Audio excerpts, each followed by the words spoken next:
Hello. Welcome to Unnecessary Roughness, where tonight you will experience the peaks and valleys of college football fandom, where tonight you will see someone as happy as they could possibly be as her team answers a lot of questions and delivers an incredible game. On my birthday, too. Thank you. Happy birthday. Happy birthday, Kayce Smith. Brandon was the only one that didn't tell me happy birthday, but honestly, if I was him, I wouldn't even be here. So credit to you for being here. We're brought to you by Twisted Tea. Grab a refreshing Twisted Tea today. It is delicious and wonderful. And if you're watching college football, you should get you some. Big Ev's got him some because somebody like him who doesn't deserve success gets to watch a goddamn undefeated team every fucking year, and he gets to win all the time. Kayce Smith gets to be happy. T-Bob has had national championships in his life, and I just don't want to be here anymore. So I'll just get mine out of the way first, everybody. Brandon, it's okay. Shut the fuck up. Not the time, Kayce. I'm trying to be supportive. That's the most patronizing thing I've ever heard in my Well, life. I really want him to be okay. I was on his side today. I know, but now's not the time. To say it's okay? It's always going to be okay. No, shut the fuck. Okay, sorry, Brandon, go ahead. Everything's okay. This sport hurts more than any other sport. It also feels better than any other sport when you win. Mm-hmm. And the special breed of hurt is when you think you're close to winning. Did y'all just fucking leave? No, I had to plug my computer in. I'm sorry. I'm listening. Nobody left. Our headphones are here, brother. I'm grabbing a drink. I'm fucking with you, okay? Just talk. There's nothing that hurts more than this sport. There's nothing that feels better when you win at this sport. And coming from the depths of the sport and then going in the up direction and getting close hurts more than anything in the world. And that being said, how should I frame this?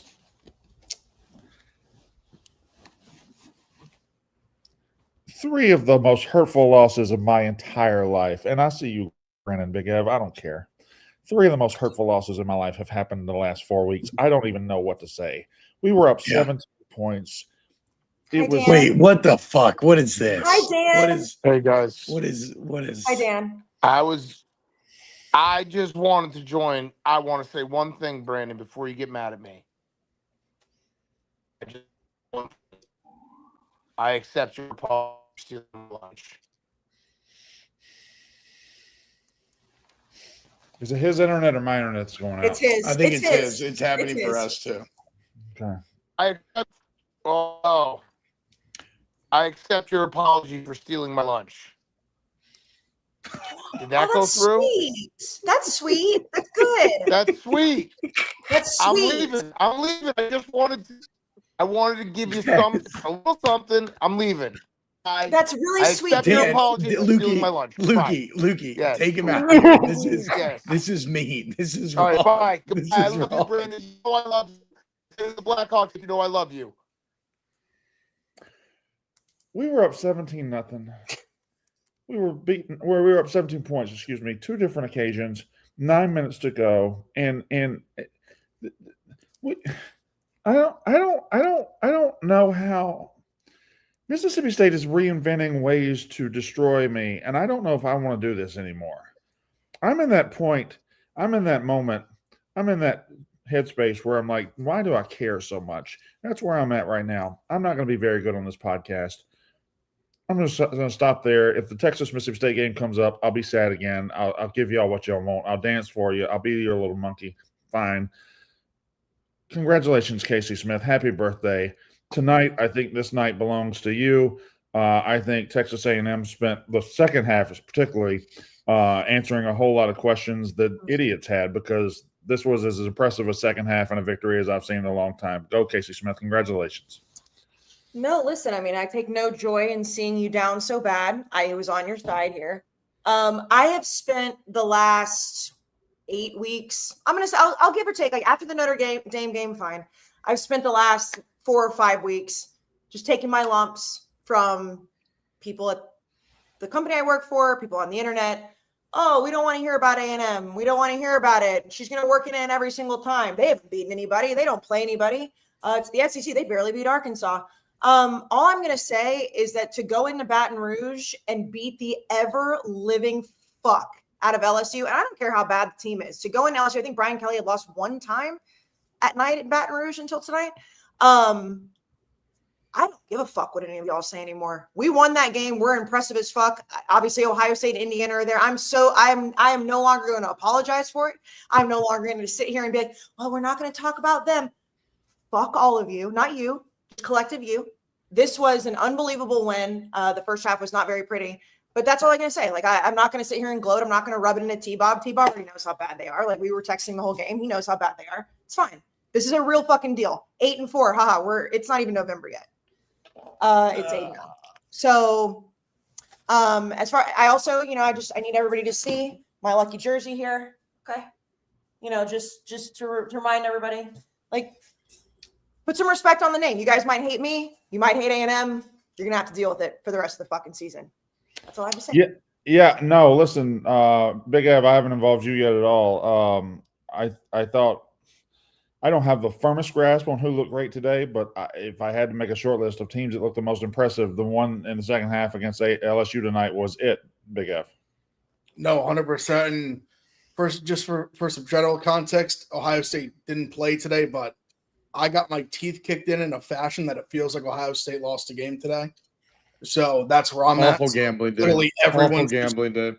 Everyone's like, I'm down as like tremendous as basically just shy of Brandon, how I feel. I mean, that I've had so many bad beats this week. I don't know which way's up. Someone's got to bring it. A&M look great. They look unbelievable in the second half. They're very for real. I believe in them more than I do Alabama. I believe in them more than I do any team in the SEC. By far, I might even say. I might even go as far to say it's A&M and then the rest of the SEC. I really feel that strongly about them. I think they're the team that you can rely on the most. They had some like close calls, I guess. Not really though. I mean, they just bring it every week, and every other SEC team to me is incredibly inconsistent. Like I said, Bama had a scare today, but A&M's their pass rush was. I mean, Cash Howell was a monster. Pass rush was a problem that LSU just had no answer for. They just came out in the second half and just took it to them, and it felt like it made LSU tap out. They just quit.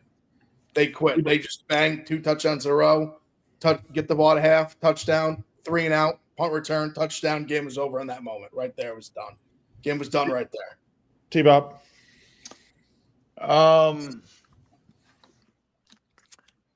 Inevitably, life's slings and arrows of agony and despair connect with their intended target, inflicting a web of sorrow and melancholy upon its victim. Though the crushing weight of defeat has once again enveloped me, I shall trudge forward, for it is all that I know. Do y'all know who wrote that? Brandon Walker wrote that a couple of weeks ago. Really? An incredible writer in his own right. He doesn't get to flex it nearly enough. I don't know if I've ever heard something so poignant and beautiful to describe how repeated offenses and failures feel. And it's tough because, like, honestly, objectively, this A&M LSU game pretty much played out exactly how we expected, like, on paper. And then you try to do the, the fun thing of, like, let's convince ourselves that maybe it'll be different. And even in the first half, it looked like, oh my God, maybe what? Is there some Tiger Stadium, Death Valley magic left yet? And man, in the second half, there could not have been a more clear statement about how inferior this LSU team was to Texas A&M. And, the other day I called Kayce a Balenciaga wearing bitch. Trying to make fun of A&M for having too much money. And not only am I the actual bitch, but I don't even have Balenciaga. If I did, borrow some of mine. I could buy out the coach. But until then, I will just continue to trudge along, as Brandon said. Though, if y'all go to store.barstoolsports.com, buy them out t-shirts now live. If y'all want to help out with the cause there. We get a more analysis on the actual game if we want to, but no, I mean, it played how we thought it would. I mean, LSU can't fucking pass block. A&M's got a lead pass rush. LSU can't contain mobile quarterbacks. A&M's got a very good mobile quarterback. And actually, no. This is what I'll fucking say. Fuck you, Brian Kelly, Woodward, whoever the fuck you want to tell me was responsible for firing Tommy Moffett in the rain all those years ago. This is a man who for 20 years was the X factor behind LSU. Why did you win national championships with 3 head coaches in a row? Who was the common denominator? Tommy fucking Moffett. He was promised that he was going to survive the regime change from O to Kelly, and then you fucking fire this man after 2 decades of service in the rain. And now he ends up at A&M, and look at what he did. He just out-cultured you, out-toughed you, because Tommy Moffett was the LSU culture. It wasn't fucking Saban. It wasn't Les Miles. It wasn't Coach O. It's kind of Coach O. It was Tommy fucking Moffett. Fuck you for how you treated that man. I'm glad he did what he did to you tonight. I think I might ban the words Tommy Moffett from this podcast. I didn't say. Blutman, I'm about to set you up twice in a row. You're going to end this segment with this team, and then you're going to open the next segment with the next team. ESPN too. Okay, sounds good. Texas A&M. He was talking to his remote, Brandon. It's what the kids do nowadays. That was he was talking to his remote instead of you. You guys don't do that? You don't talk to your remote? Blutman, hello. Yeah. What? I got 9 different people talking to me. I don't know what's going on. I was going to speak on Texas A&M and say that the entire season. What? I can't speak on A&M? Please speak on it. Please do. I asked you to, and you went ESPN 2. Because I needed to change the channel back because I was waiting to see if anyone punched anyone on the field at Tiger Stadium. I'm doing my job. I'm doing 6 jobs at once.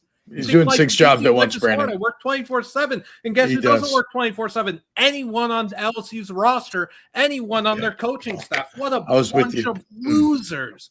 Harold Perkins, once again, big opportunity for him to show up and do something for the first time since the COVID pandemic. Didn't do anything. What a miserable waste of talent once again. All season for A&M, I said, hey, go win at LSU. I'll give you the credit you deserve instead of squeaking by and getting through the worst bottom feeders in the SEC. Somehow, some way, LSU escapes the first half with a lead, a few foolish interceptions, fluky, whatever you want to call it, mistakes. LSU's in business at half. They had no business leading. They are in the much better coach, the much tougher, more physical, well-prepared team. Went into the second half and won at every single facet of the game. It doesn't matter if it was in the trenches. It doesn't matter if it was on special teams, if it was in the pass game, the pass rush, whatever it be. A&M was at 10 out of 10. LSU was maybe at a 1.6 out of 10.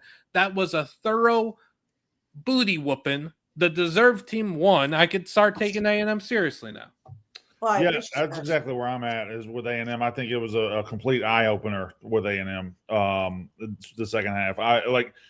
It's kind of been like obvious, and it's been like the nose in front of your face. Like they have been really good all year. But they like Arkansas, they won that game thoroughly, but Arkansas scored a late touchdown. They win by 3. And they did play the worst part of their schedule of the SEC up front.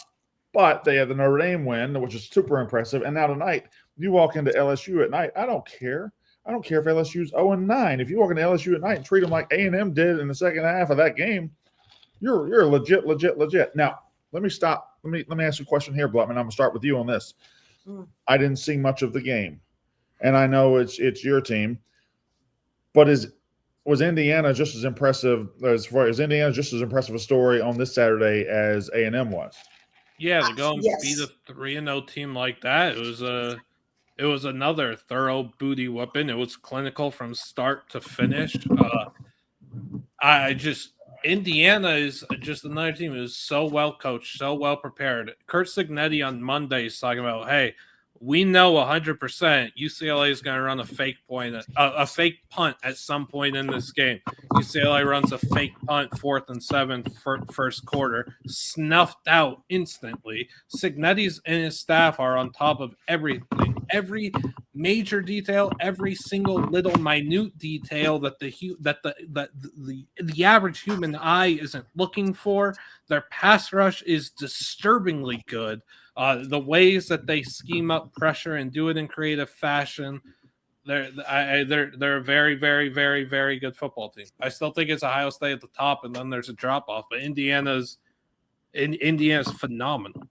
I want to ask a question, and we can take A&M out of it because I know we'll talk about that. But Liam, UCLA, they've been great since you guys fired the coach, whatever. How can you look at what Indiana did today and say that there's Ohio State and then a drop off? Because I know Ohio State is very good. I mean, we all know that. We've seen what they've been able to do.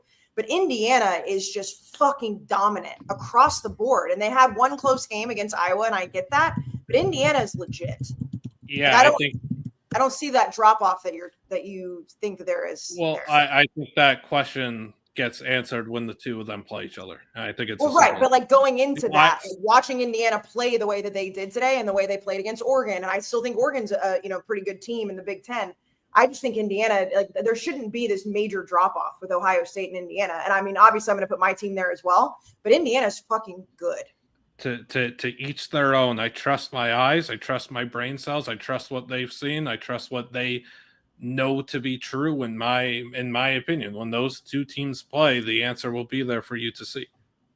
I think the beauty of this sport, though, is we have an Ohio State team that is the won national title last year, looks better this year, and is unquestionably, number 1 or 2 team in the country. And joining them as these comments this year are an Indiana team who answered some questions about the way that last year ended, and an A&M team. Like you just never know in this sport. You never fucking know. Ohio State is the constant right now, but Indiana's up there. Like literally the 3 best teams in the country so far this year are Ohio State, Texas A&M, Indiana. That sounds like you just shook up a hat and took 3 names out. It does. Yeah. Well, I think it was Liam that had the tweet earlier today where, throughout this season, and we're now almost into November, that outside of Ohio State, all of those teams have changed. It's been Ohio State, Oregon, Miami, Ohio State, Indiana, Miami, and that every single week Ohio State has been there. But the parity, and we talked about this last week, we talked about on the college football show as well, the parity is definitely there. I just think from watching Indiana today, like there's just no part of me that's like there's just major separation between the two of them. We will see when they play each other eventually, but Indiana is, absolutely fucking dominant on all facets of the game. I think it's just as simple as Ohio State has, by far, in my opinion, the best defense in the country. They will suffocate you. I think that Indiana's RPO offense will struggle against Ohio State. I think Ohio State's offense is just going to be fine against anyone. That's fine. I respect Ohio State a lot. And Ev, I just like their defense has been phenomenal. What's the best offense they've played? They played a pretty good Texas offense. I can tell you that. That's my point. Washington put them in our back pocket. Well, no, and I'm not trying to disrespect Ohio State. I think Ohio State is the number 1 team in the country right now. But when we're sitting here talking about how dominant their defense is, they have not played a good offense.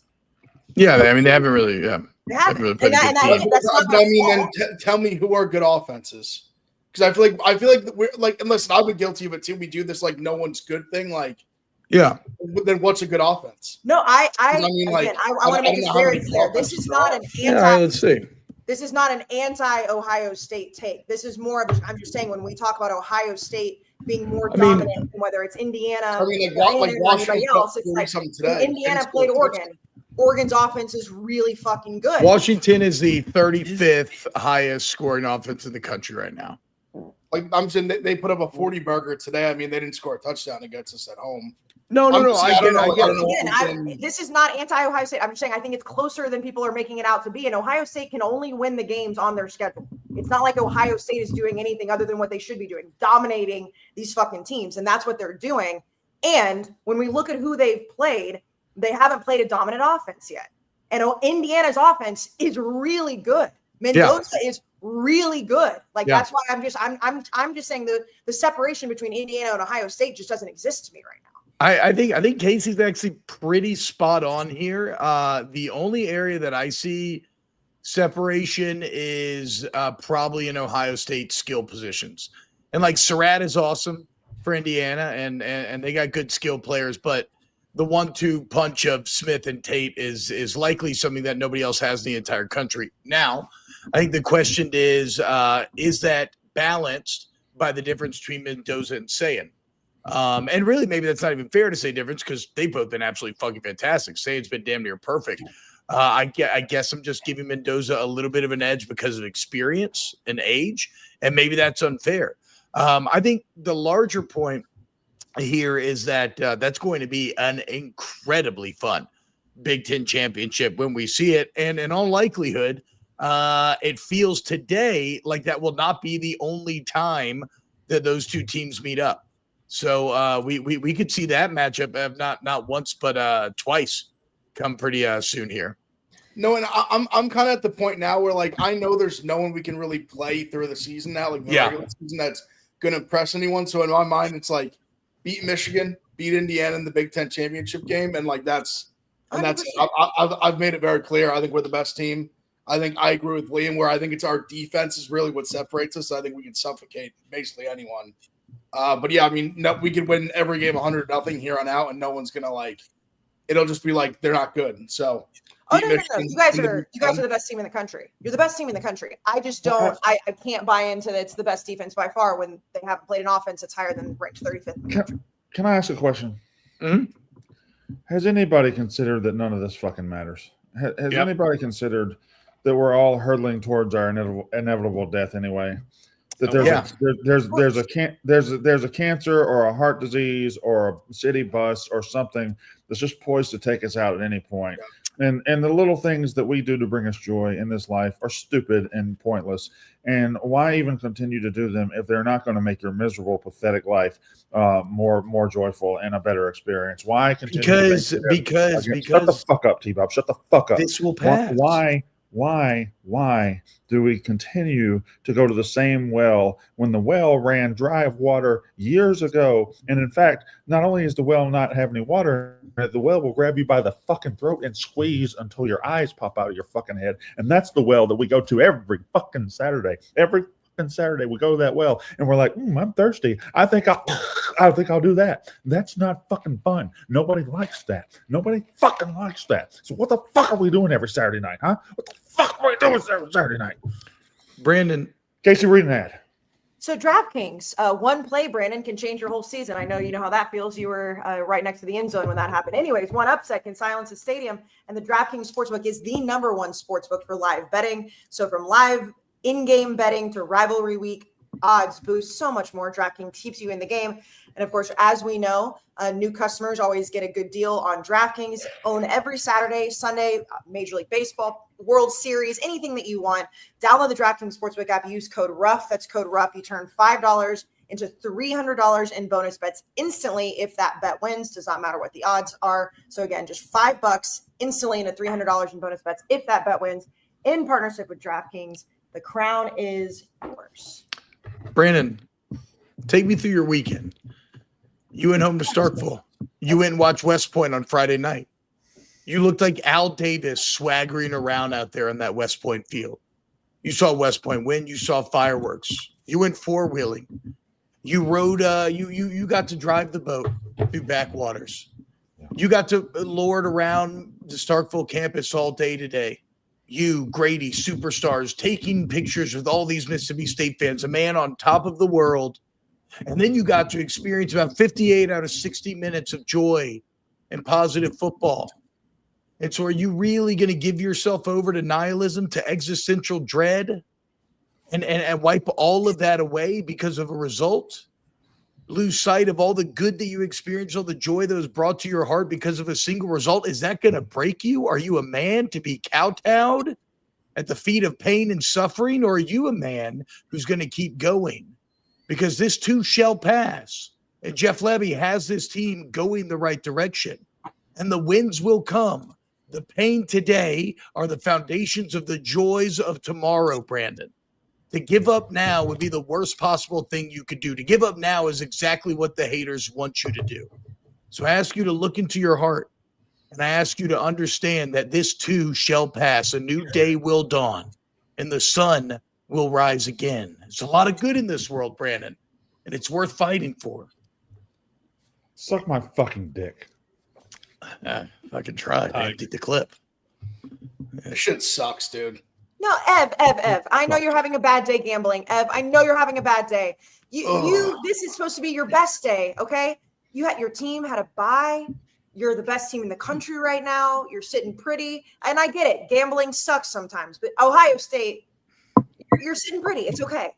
Do y'all understand that it was 38 to 21 with 9 minutes to go, and Arch looked like he had never thrown a football before, and Stark's over there looking like a goddamn unfrozen caveman lawyer, just like that face on us the whole fucking time, and Levy's cruising, and we're doing this, and who's our quarterback? Shaping's dishing off option pitches for touchdowns. I'm running down the sideline with Hardy. Oh my God, we got our gold records on our back. We're just running, and then at some point I just looked up the clock. It's like, oh man, there's still 9 minutes left, and I just knew we were going to lose, and I just knew we were going to lose the whole time. And there's not even any gravy wrestling at the fucking pony tonight. So what?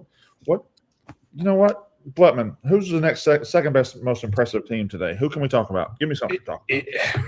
Is it Ole Miss or Memphis? I'm not saying it's probably Ole Miss, Brandon. It's Ole Miss or it's Memphis. It's one of the two, Brando. I hate to do it to you, champ, but Ole Miss goes out there against this vaunted Brent Venables defense, and Chambliss did what Chambliss does. He's great under pressure. He's great creating, playmaking, and he had a day. I mean, Ole Miss was really good today. Lane Kiffin said, "I ain't leaving." He did. Say I'm that. mad. I'm mad. I didn't sniff that one out. Or it's Memphis. Lane Kiffin's a good coach. Ole Miss is a good team, and they were going to play a team who just isn't good. We crown the Oklahoma defense. You want to talk about somebody who played an offense? Oklahoma defense hasn't played shit, and we just acted like, oh my God, they've got such a great defense, and Lane just took them motherfuckers out to the woodshed. Lane's a good coach. Also, I did not crown Oklahoma. I took Ole Miss today, but this Ole Miss team is kind of fascinating in that I think they are objectively less talented than last year. I mean, look, what would they have? 5 picks in the top 80 last year, a couple first-round picks, a couple second-round picks. Like that's crazy for Ole Miss. So I think we can agree they're probably on paper not as objectively talented, but I think the whole is greater than the sum of parts. I think there's a better team. And I don't know, Ev, Liam, whoever wants to speak on it. To me, it just all goes back to Trinidad Chambliss. Mm-hmm. Like Jackson Dart's very fun. He's been very good at the NFL, but in college sometimes he would kind of shit down his leg on the biggest stages. And Chambliss, not only did Chambliss not shit down his leg, but it appears on the biggest stages he really brings his A game. Like I know Georgia finally got him in the fourth quarter last week, but before that he was basically unstoppable. And today, when they had to make a play, it was Trinidad Chambliss making play after play. And so although the defense may not be as talented, although maybe they don't have many weapons, like at the end of the day, it's Chambliss's playmaking ability, leadership, and the defense is still good enough. They got the younger Monmi Allen back there, 52. I can't remember his name, and one of the most badass safeties you'll ever see. One of the greatest defensive tackle plays I've ever seen. Like, yeah, I think I've arrived at Trinidad Chambliss is a better college quarterback than Jackson Dart. And this year's Ole Miss team may be better than last year's because of it. I mean, it's kind of like the team game, T-Bob. It's like sometimes like that, just because a team is more talented on paper doesn't mean it's a better football team. Like just sometimes the way all those 22 pieces and plus ancillary characters, players all just fit together. Sometimes just that right mold, that right fit. I mean, they were going to go with Simmons. This team, it wasn't like Chambliss wasn't even supposed to be the guy. This was Austin Simmons. That is crazy. Everything was around Simmons. He had that great drive against Georgia that everyone's like, oh my God, he had that touchdown drive. This kid's got all this untapped potential. And then Chambliss walks in, D2 kid, national champion, takes over the team, and not due to bad play, even though Simmons looked bad, just purely due to injury. And just Wally tipped him, and he looks unbelievable. Well, Ev, we saw it today in the game. I mean, multiple packages, Lane put Austin Simmons in, and the first time he did it and it didn't work, Like whether, we can lip read on the sidelines or whatever, he said, like, what the fuck, that was my bad. But even when they would put him in the game in certain situations, and they won the game, so it doesn't matter, but there was still just this feeling of like, okay, Lane knows what he's doing on offense, but we know Trinidad Chambliss is going to go out and get it done. And Austin Simmons was put in almost an impossible situation because when it didn't work out, it was like, what's he even doing out there? That was weird to put him in. I don't know why they did that. Weird. We thought the SEC would clear itself up today, and I think in a lot of ways it did. I think Ole Miss, if they didn't punch their playoff ticket, they're damn close. They're and even if they didn't punch their playoff ticket, they proved. I think by going to Oklahoma on the road, and hell, by going to Georgia on the road, being so good last week, but going to Oklahoma on the road, winning like that, I think they've proven when it comes to listing the top 12 teams in the country at the end of the season, they're just going to be there because they are. And I think in this day and age, guys, you're trying to figure out if they're more of a team. They have a top 5 coach in the country. Mm-hmm. And a top 5 coach in the country is just going to, in this SEC where it's so tight and so minute and so little separation, when you have the better coach on the sideline, it's going to go a long way. Now, Vanderbilt beats Missouri today, right? 17-10. Bo Prabula goes down. He's out. And Kayce, when I talk about the SEC clearing itself up, A&M's last 3 or 4 games don't look anywhere near what I thought they would look at the beginning of the season. Now that Missouri has an injury at the quarterback position, like SEC to me cleared it up today, and you can start to really kind of hone in on those 4 and 5 teams that'll be in the mix for those 3 or 4 SEC playoff spots. Well, and Alabama, I mean, the South Carolina game today and watching it, there was many times where you're looking at Alabama being like, what the fuck are they doing? Like, did they not realize? And South Carolina has given them problems in the past. So the way that they finished that game is the way that Alabama really looks. I don't look at what Alabama did today and think that if they would have lost the game differently. I kind of do. So here's the thing is like, yes, like watching that game from start to finish, there were multiple moments where the Kalen DeBoer teams that we talked about last year and the way that they played, but at the end of the game, they showed up a little bit. I still think Ty Simpson's going to be good, but when you talk about just the SEC in general, A&M, who, 8-0 now undefeated, like you have Missouri without Bo Prabula, like you said, South Carolina, which that game is always a little bit weird. It is at Kyle Field, and then Texas at the end of the season. And, Texas against A&M, just like any rivalry game is going to be weird. But like when you look at what Alabama has left too, like nothing really jumps out as, Alabama has a scary thing. And they have LSU.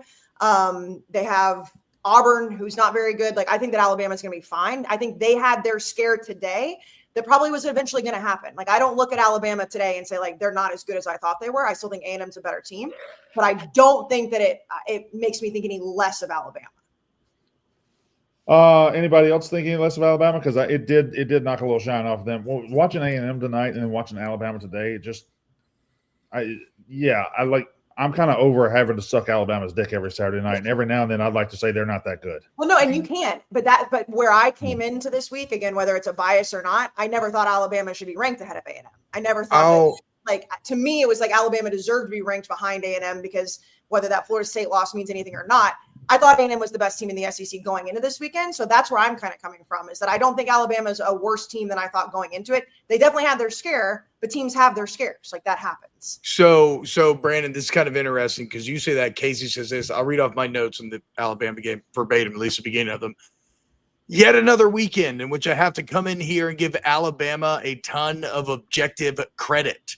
Some days you just don't have it, especially in this SEC. There are no easy road wins in the SEC. They had just been 4 ranked teams in a row. They had every excuse to lose this game, and yet they found a way to come back and win. And so I'm kind of with Kayce here. Like you could say that this Alabama team looked weak, but look at the last month of football that they had to play. Now they go, and South Carolina is a fucking crazy stadium, one of the best crowds in the entire country. They're not a particularly good program traditionally, but Lenore Sellers always gives you kind of a heavyweight puncher's chance. And Alabama was dead. They were a dead dog in that fourth quarter, fucking dead. And not only did they find a way to make up the 8-point deficit, but just like great teams make the plays when they have to. Forcing the fumble to then set up the eventual game-winning drive was it's what great cultures and great teams do. And I know I started this year lording over Alabama, declaring them dead, and every single week has been me having to take a step back from that. And unfortunately, I feel like this was actually a big win for Alabama. I think this is a feather in the cap of DeBoer and what he's building there. Big F? No, I was in the ending, honestly, really before that fumble T-Bob. It was they're down 8. They put together the great drive. To me, watching that with Ty Simpson, we talk about the college football show about those quarterbacks you can trust. Yeah. It was like another game that just solidified like Ty Simpson. Mm-hmm. That's a guy when it's nut cutting time, fourth quarter, 1-score game, big moment, big down, long distance, like he'll make the play. He'll put together a good drive. He really does. He's just clutch, man. He's a guy you can trust. And I think they're a team where like they're as much as like I do really think A&M is the better team. I believe that.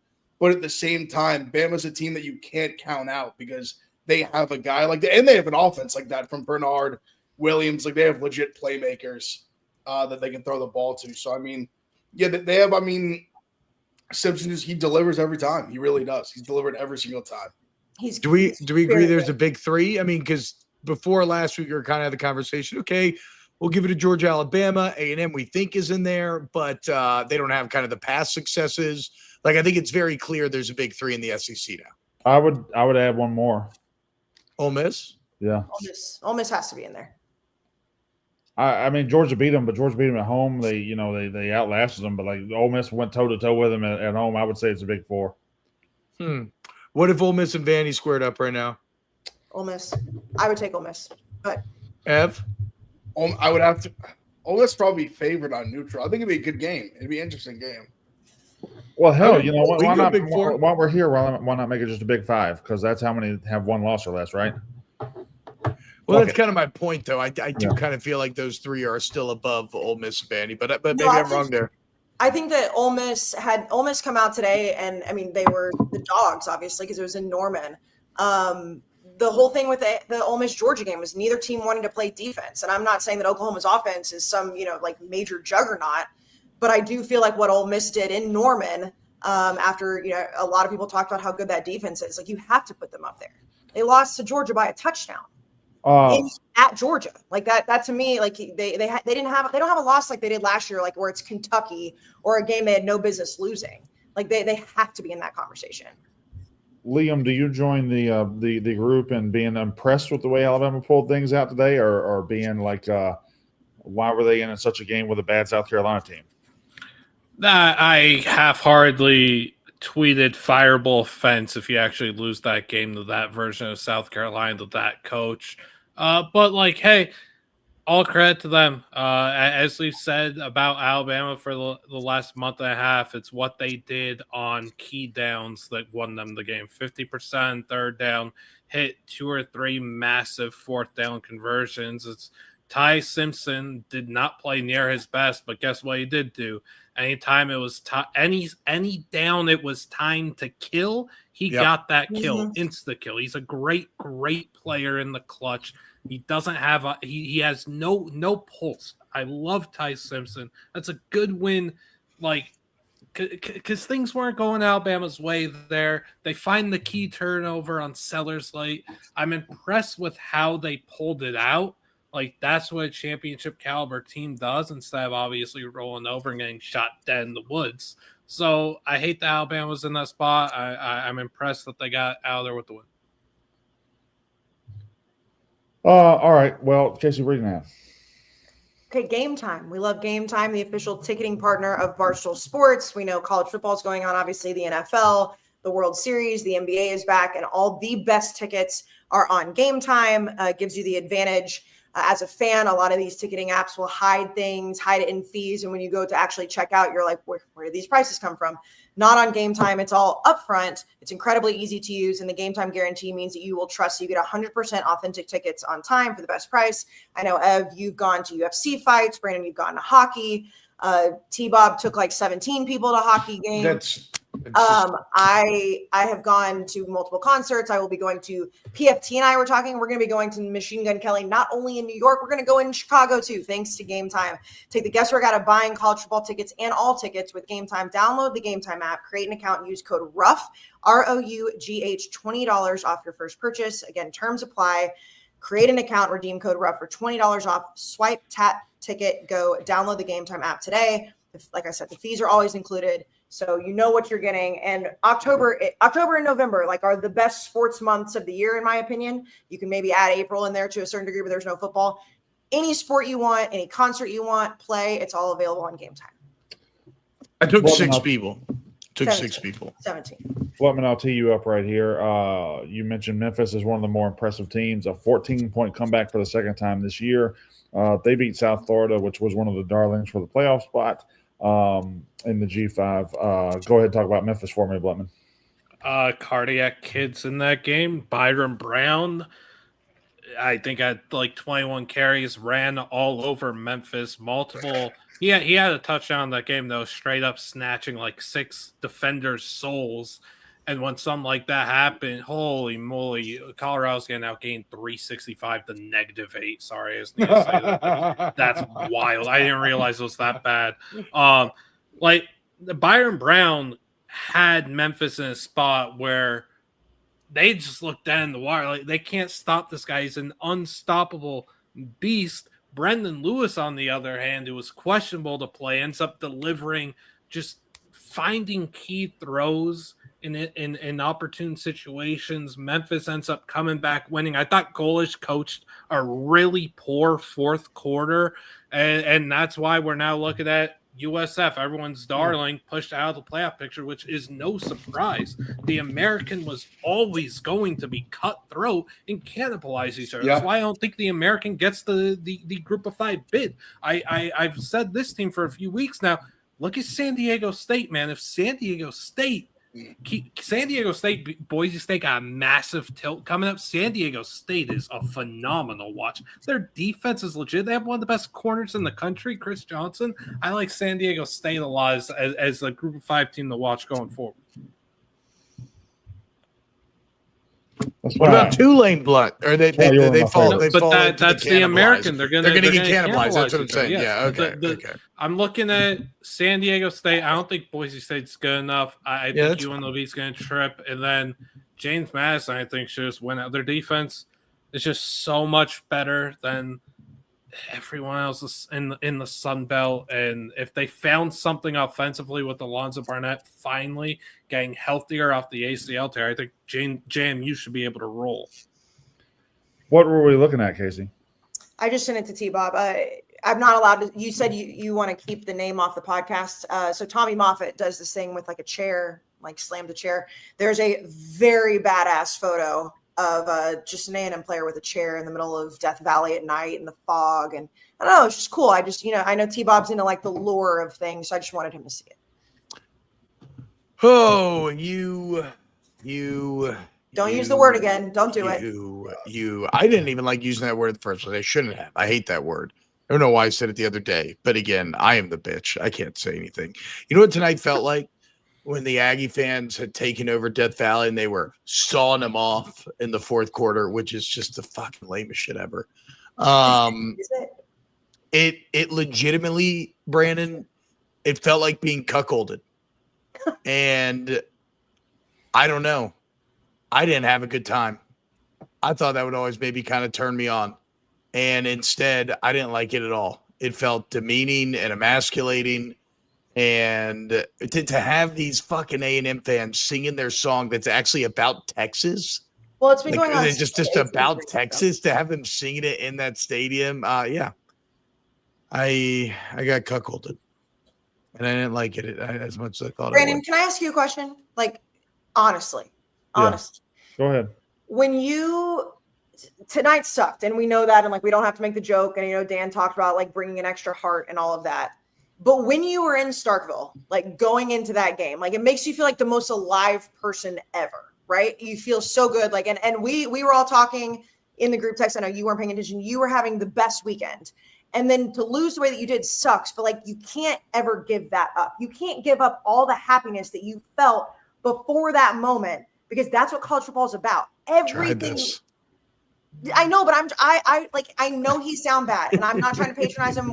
All of us have been there at some point. But watching you so happy, you were so happy. You were so happy, dude. You were so happy. Casey, it made me happy. You can't give it that made up. me happy how happy you were always. Casey, what you just said was, I know you got killed in an avalanche under millions of tons of snow, but It was a pretty view from the mountain, right? That's what you just asked me. You're going to go back to that mountain, but you're going to go back to the mountain, and you know No, you no, are. listen. You're going to be sitting next to the fireplace, and you're like, you know what? That last avalanche wasn't that bad in retrospect. I know you died in a car crash, but you made good time. Like, You didn't die. I mean, You didn't die.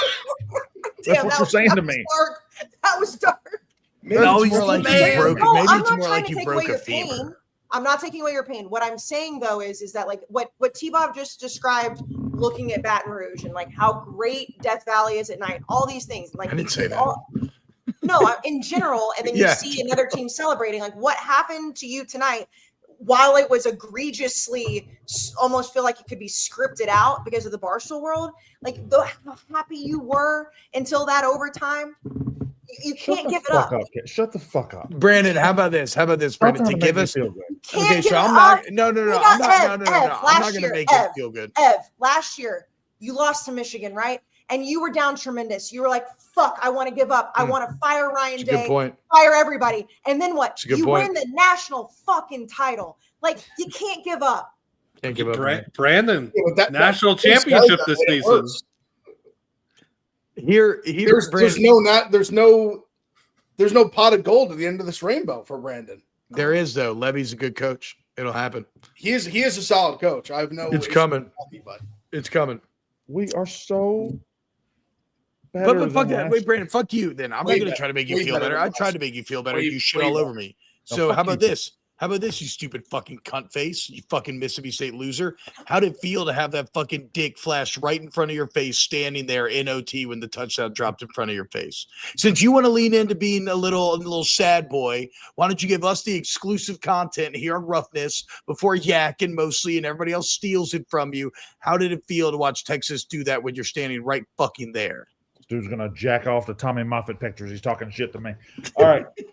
It didn't feel good, T-Bob. It didn't feel good at all. It didn't feel good. Did you think it felt good? It did not feel good. And they're not good. They're not good. Not good. Brandon, we were all on your side tonight, by the way. Brandon, how the fuck did you guys not cover 7, man? How the fuck did you not cover 7? They were up 17 points with 9 minutes left. Mississippi State +7 did not get to the ticket window. What the fuck are we talking about? Shit isn't crazy, man. Cal fucking last night, Cal in overtime, +6 and +7.5 live. They lose by 8 in the game. They're up double digits in the second half. 2 field goals to end the game. Would have ended the game either way. Miss them both. Clank, miss, lose by 8, double overtime. Georgia State the day before. Fucking Mississippi State every fucking game today, with Mississippi State being the cherry on top. They were up 17. Oh, 9. Levy should have run down the clock more. Why the fuck State was still snapping the ball with 20 seconds left was driving me fucking. It's a great question, T-Bob. It's like I've never seen a team do everything right, and then everything so wrong. Yeah. Every single decision was wrong. And my heart goes out to Brandon and that Singer and Mangum and Wyatt and Cody. I don't know the guy's name, but like I get he's a big deal. But like it's cool, dude. It's so brutal to watch as an outsider. I can't imagine Brandon's pain, but like speaking as an outsider and a guy who's rooting every single week for this program, they are so they're not even close. They're there. And it's aggravating. Stop bullying Brandon. There are other games. Washington 42, Illinois 25. Washington looks very good today. Yeah, Washington plays a decent team and shoves them in a locker. Story of their season. Damon Williams. Liam, this is, every like you said, against some of these teams, you see the Damon Williams that we thought we were going to see beforehand. Where's that? I have the stat line written down. 1 second. 26 of 33, 284 tuds, no picks, 10 carries, 66 yards. And to Ev's point, we saw what happened against Damon Williams against Ohio State. Yeah, So Arvell Reese had him on Alcatraz. I do want to talk on Illinois for a second. Yeah. It kind of finally allows me to put them to rest a little bit. I like them. They're a solid team. Depending on your definition of the word, maybe you could say they were a good team, but I don't think I'll be talking about them from here on out. So I'll just say that I've really enjoyed the last 2 years of Illinois in this iteration with Luke Altmaier and Brett Bielema. I've enjoyed watching the rise, and I believe in Bielema. And I hope that Illinois can be a consistently kind of good top 25 team from here on out, and maybe even see how far they can push this thing. BYU now 8-0. Where's the BYU, belief? we got to start respecting BYU more. We have to. They go on the road and beat Iowa State 41-27. Big Ev, where's the belief in BYU meter right now? It's pretty high. I mean, there's another one. Me and Liam were texting about it. They got that voodoo magic, man. Brandon, I know you were kind of out and about. I don't know how much of the game you got to see. Iowa State was dominating this football game. They were dominating the game. They're up 24-10 in the second in the first half. BYU puts a drive together. They end up scoring a touchdown real late in the first half to make it 24-17 game. And then they just took over in the second half. Even Iowa State still was able to make some plays. They got down. They tied the game up. Then BYU goes and scores. Voodoo magic where Iowa State gets a stop. A kid on Iowa State, Brandon, they were blocking. The ball had hit the ground. It basically was like just rolling, about to come to a stop.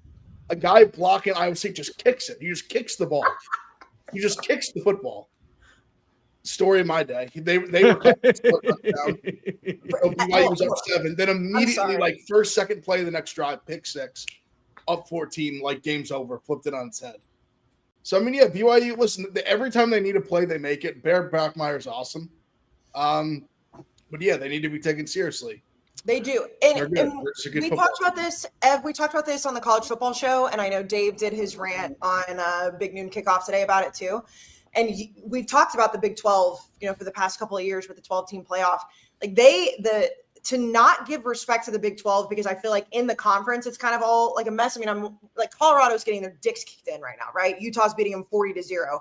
And it's really easy to be well, the Big 12, what BYU is doing, and we're going into November next week. We absolutely have to talk about the fact that if Texas Tech continues to play the way they have, and BYU continues to, the Big 12 deserves 2 teams in this playoff, because the ACC is a hot mess. And I know Miami ended up pulling it out, and they beat the doors off of Stanford as they should. But to me, what BYU is doing and what Texas Tech is doing, those are the 2 teams deserving of the college football playoff, assuming it continues that way. The Big 12 deserves more respect than we've given them. Well, let me stop you there. I think that's a crazy thing to say, because we still have a month of the season. And if I point to the ACC, I can point to a Georgia Tech who's 8-0, and I can point to a Miami who's fantastic, who has a fantastic resume. I think Texas Tech's the best team in the Big 12 right now, and I know they have the loss they didn't have Baron Morton. He wasn't playing. Well, they better figure out quarterback, because Morton and Hammond are both hurt. But I can't say, okay, well, the Big 12 is a 1-team league, and if it's Texas Tech that BYU can't be in, BYU's undefeated again going into November, and they beat really good teams. They beat Utah, and Utah's a really fucking good team. BYU. I don't think it's crazy to call Big 12 a 2-bid league. I think it's crazy to say Big 12 is a 2-bid league, and ACC definitely is not. I'm saying right now that if we were going into Georgia Tech and Miami, I would put it. Well, Miami losing to Louisville was bad. Georgia Tech and Miami. That's just as good as Texas Tech and BYU. Yeah, I guess you're right. I don't know. I still I guess. I kind of said it last week. I think Texas Tech losing really threw a wrench in that. Not that it's impossible, but I think the ACC has a clear path to 2 teams because of Georgia Tech and because of Miami. Because Georgia Tech has now put themselves in a spot where they can lose the conference title game, and they would still have to be in. We're talking about Texas Tech and BYU. They play each other. I can't remember. It's either next week or the week after. 8th. It's in 2 weeks. In 2 weeks. They play each other in 2 weeks. So and it's in Texas Tech. So, if Texas Tech loses that game, they're done. And if BYU loses it, then it's just chaos ensues in the Big 12. Also, Cincinnati's undefeated in the conference. They looked awesome today. Yeah. That's true. They looked great. So Cincinnati's only loss was to Nebraska, so they're still undefeated in the conference. And then I feel like why am I forgetting? There's another team that's still definitely in the mix that slipped my mind right now. What, Houston? In Big 12? Houston, yeah. Houston did a great win today. So Houston's definitely still in the mix. I mean, your point is well made, Ev, on that front. The only thing I'd say about BYU is celebrate them because they continue to be the most consistent whole is greater than the sum of its parts football program in America. Every single year they play above expectation and above what their talent should be because they play solid football, fundamental football. The boys fucking play for each other. They don't make mental mistakes. They play fucking hard. Kalani Sitake gets the most out of these teams. If you love effort and you love guys that are putting on the line for the brother, the guy next to him, that is BYU. And ultimately, yeah, I don't think they're going to like do anything special or, relatively. I don't think they're going to like win a national championship or anything, but they deserve to be celebrated nonetheless for last year and this year and pretty much every year. The Zach Wilson years when they were an independent, the COVID year, man, like BYU has put out some of the most fun product to watch in the last 5-6 years. And they got a Mormon magic to them, man. Last season, this season, everyone wants to like discredit them and push them to the side and they're a fluke. But at some point, grinding out these wins and winning in a variety of ways and just rising to the top every single week in, week out, they win more games with a tricky spread than anyone. Yeah. The trap spreads people talk about, the trap games, they win them week in, week out. It's not a fluke. BYU's just a good, solid, reliable football team. I don't think they go undefeated, but like that's just a very quality Big 12 team. Bear Bachmeier in next year, could you imagine? He was throwing dots today. I'm just gonna be honest. I saw so little football today that I have to do this podcast of service. I'm just going to go down through the scoreboard from the ACC all the way through the other conferences, and then when you guys hear a team, I got you. And when you guys hear a team that needs to be talked about, let me know. Kayce, go ahead. Brandon, you know who's got a playbook for your finances? You know who's got it? It's Experian, your big financial friend. Your BFF helps you find ways to save money, track your FICO score, monitor your credit, and even match you with credit cards to fit your game plan. Maybe the fine folks at LSU could jump onto Experian right now, try to get that buyout up. Again, at A&M, we don't have to give me some of those Balenciaga shirts, okay? We're going to auction them off. We're going to raise the money together, hand in hand. Here's the clutch move. Some of those cards are labeled no ding decline. So if you're not approved, your credit score stays the same, which, again, they don't teach you that when you're growing up.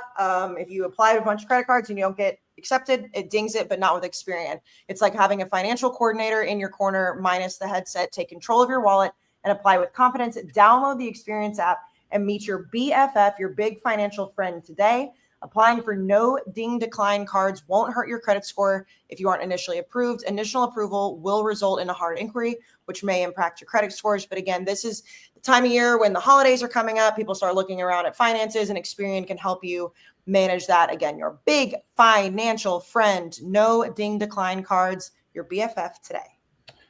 This guy says, Brandon, why don't you just leave then? Let the people who watch talk about the games. That's what I'm doing. That's why I'm going to do it like this. Also, I'm going to say this, and we've talked about this with Ev. I talked about it with Liam. We would have gone to Bloomington today.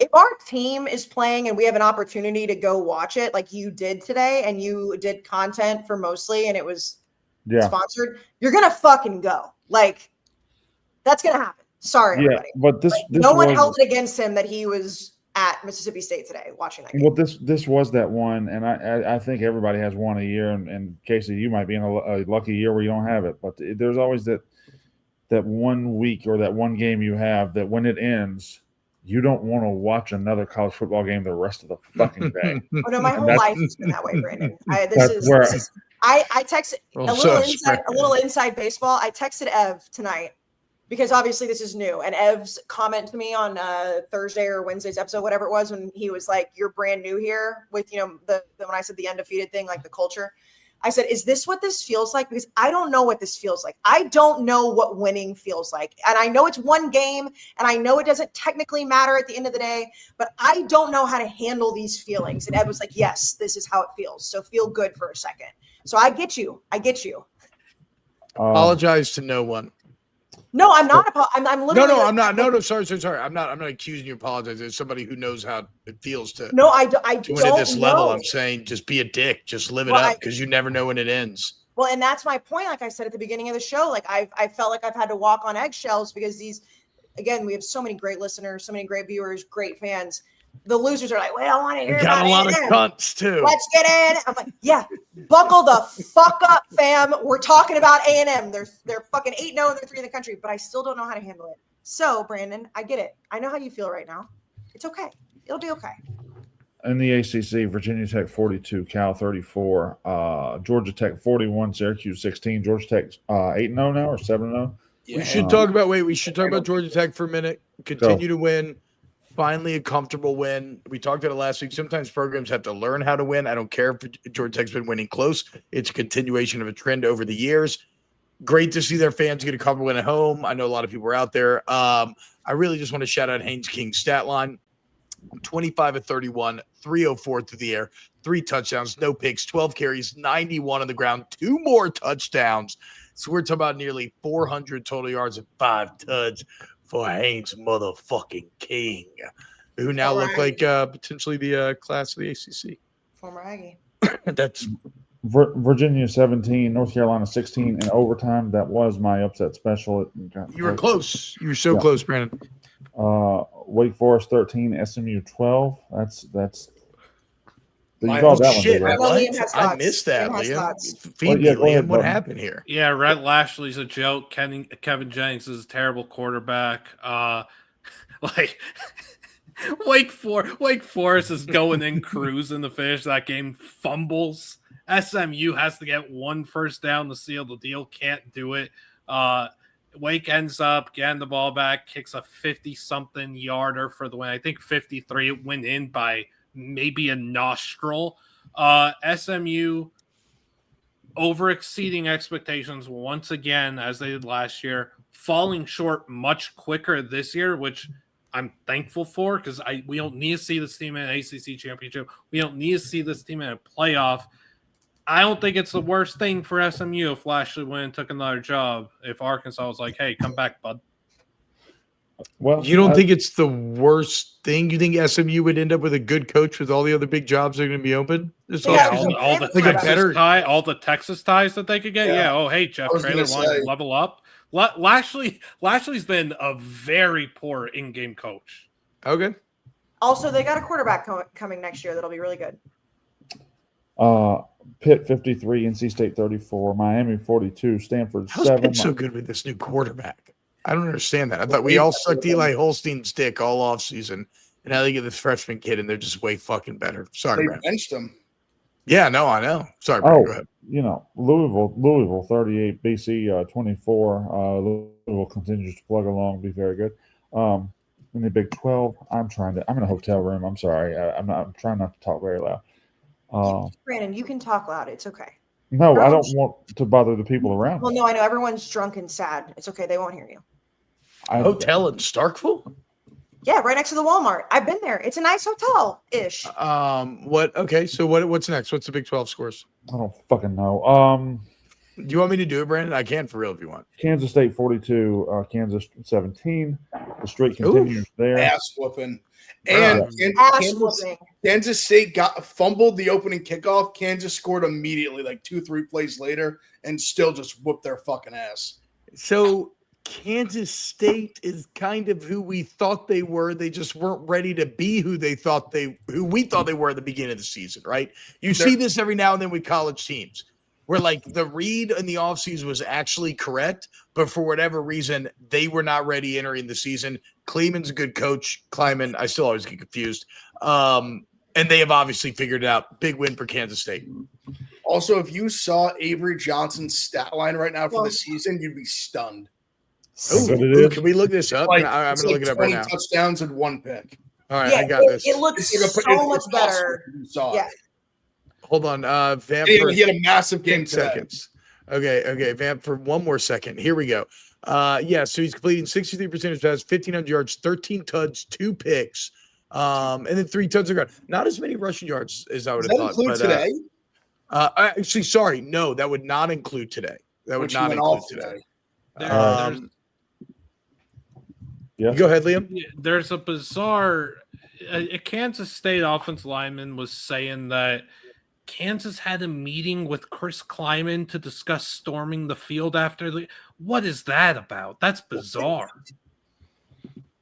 So to your point, Liam, 4 more touchdowns for Avery today, 2 more through the air, 2 more on the ground, no turnovers. So yeah, he's quietly putting together. His dad and brother are happy. Texas Tech 42, Oklahoma State 7. Cincinnati keeps rolling 41-20 over Baylor. Did Dana make the field goal? I didn't see it. Not even close. He didn't put it online. Was it better than the last time? It was no. I didn't see. I'll be honest. I just realized when you said Cincy, I was like, oh shit, did Dana make it? I love all Dana content. I love Cincinnati. I love Eddie. I was shocked to learn that you're not supposed to twirl Skyline chili. What do you mean? Eddie was. They don't. It's like spaghetti, but they don't twirl it. So if anybody wants to look like a ball knower and you go to eat Skyline, apparently you're just supposed to like cut it with your fork and then Also, scoop it up, right, Ev? Skyline I've actually never. Oh, you never had it. I've had it. Cincinnati thing, not really Columbus thing. Purely. No, I know. I just figured you would have made your way to Cincinnati. Did you eat it correctly, Kayce? Well, I only had it. So I was going to some baseball games at the time, and I went to the Red Stadium. Brandon, it's okay. And the only time I've had it was at the baseball games that I went to at the Red Stadium. So maybe that's not a fair indication. But Did you twirl it or cut it with a fork? It was a hot dog. Oh, okay.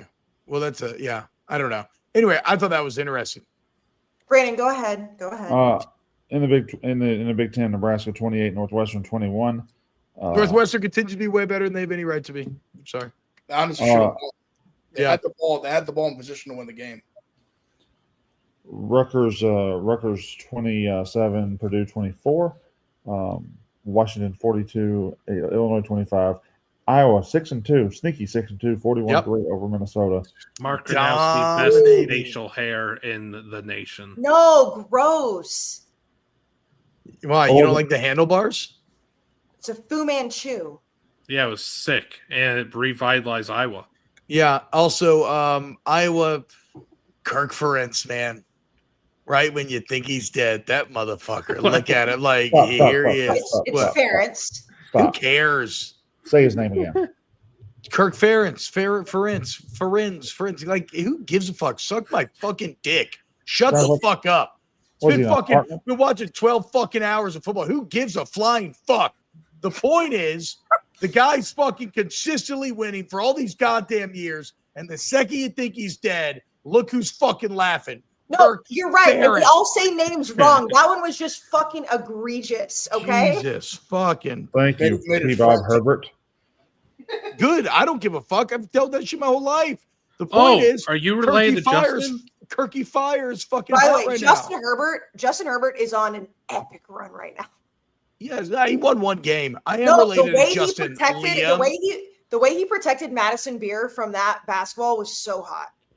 By the way, Liam, Herbert is the anglicized version of Abear. So yes, somewhere along the line, his people went to England and mine stayed in France. You stupid bread-headed cunt. How many? You can't call everybody a cunt. How many? Two more. Go. Hey, dude. Okay. Sorry, Liam. I didn't mean that. Yeah, you lashed out. There was no reason to lash out like that. I was. This week's episode, as always, is brought to you by Hey Dude.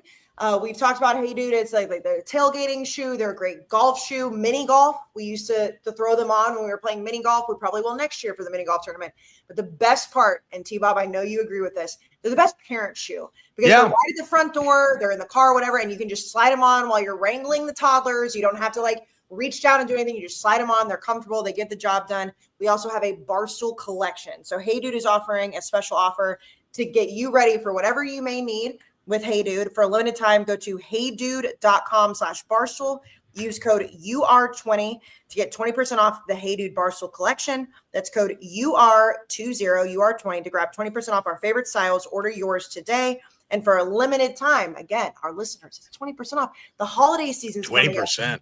20%. That's a lot. So they've got all different styles. They've got men's sizes, women's sizes. They've got everything you could possibly need.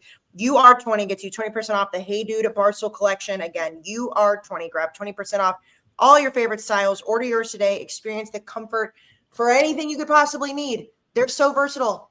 Tailgates. Yeah, I had runs, coffee runs, sitting on your couch being sad. Brandon probably needs a pair on right now so he can run away from Yeah, I agree. Yeah, Saturday is donut day today. Hey Dudes popped on, great donut run, coffee run. Thought I had a great 12 hours of football to look forward to. And then it just, I lost every bet that I placed today. And then A&M happened. I don't know. But the shoes were nice. The shoes were nice, though. I'm just going to go right to it. Big Ev, who won the week? I'll say Ole Miss. I'll leave the rest for everyone else. Ole Miss was a very impressive win. I picked against someone that Oklahoma defense is going to show out. Ole Miss looked incredible.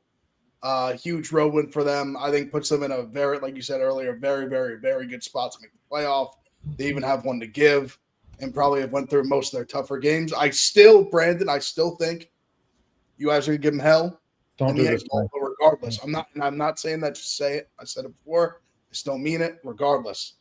Ole Miss, Lane Kiffin wins again. Ole Miss won the week. They look great. Also, and I know, Liam, you mentioned this earlier, but to go on that, and it's all lip reading and all of that, but it did appear that he said he's staying because the Oklahoma student section was doing the Gator chomp the whole game, trolling him, and then at the end, I mean, obviously he had the moment with the I don't even remember who it was, whatever defensive player. With the number 9 from Oklahoma. He was talking shit to a player after the game. Player was talking shit to him. It was a good fun. Relax. I'm just saying it was a great video. I fucking love it. It's just something I've never really seen before. No. There's very few coaches that could do that.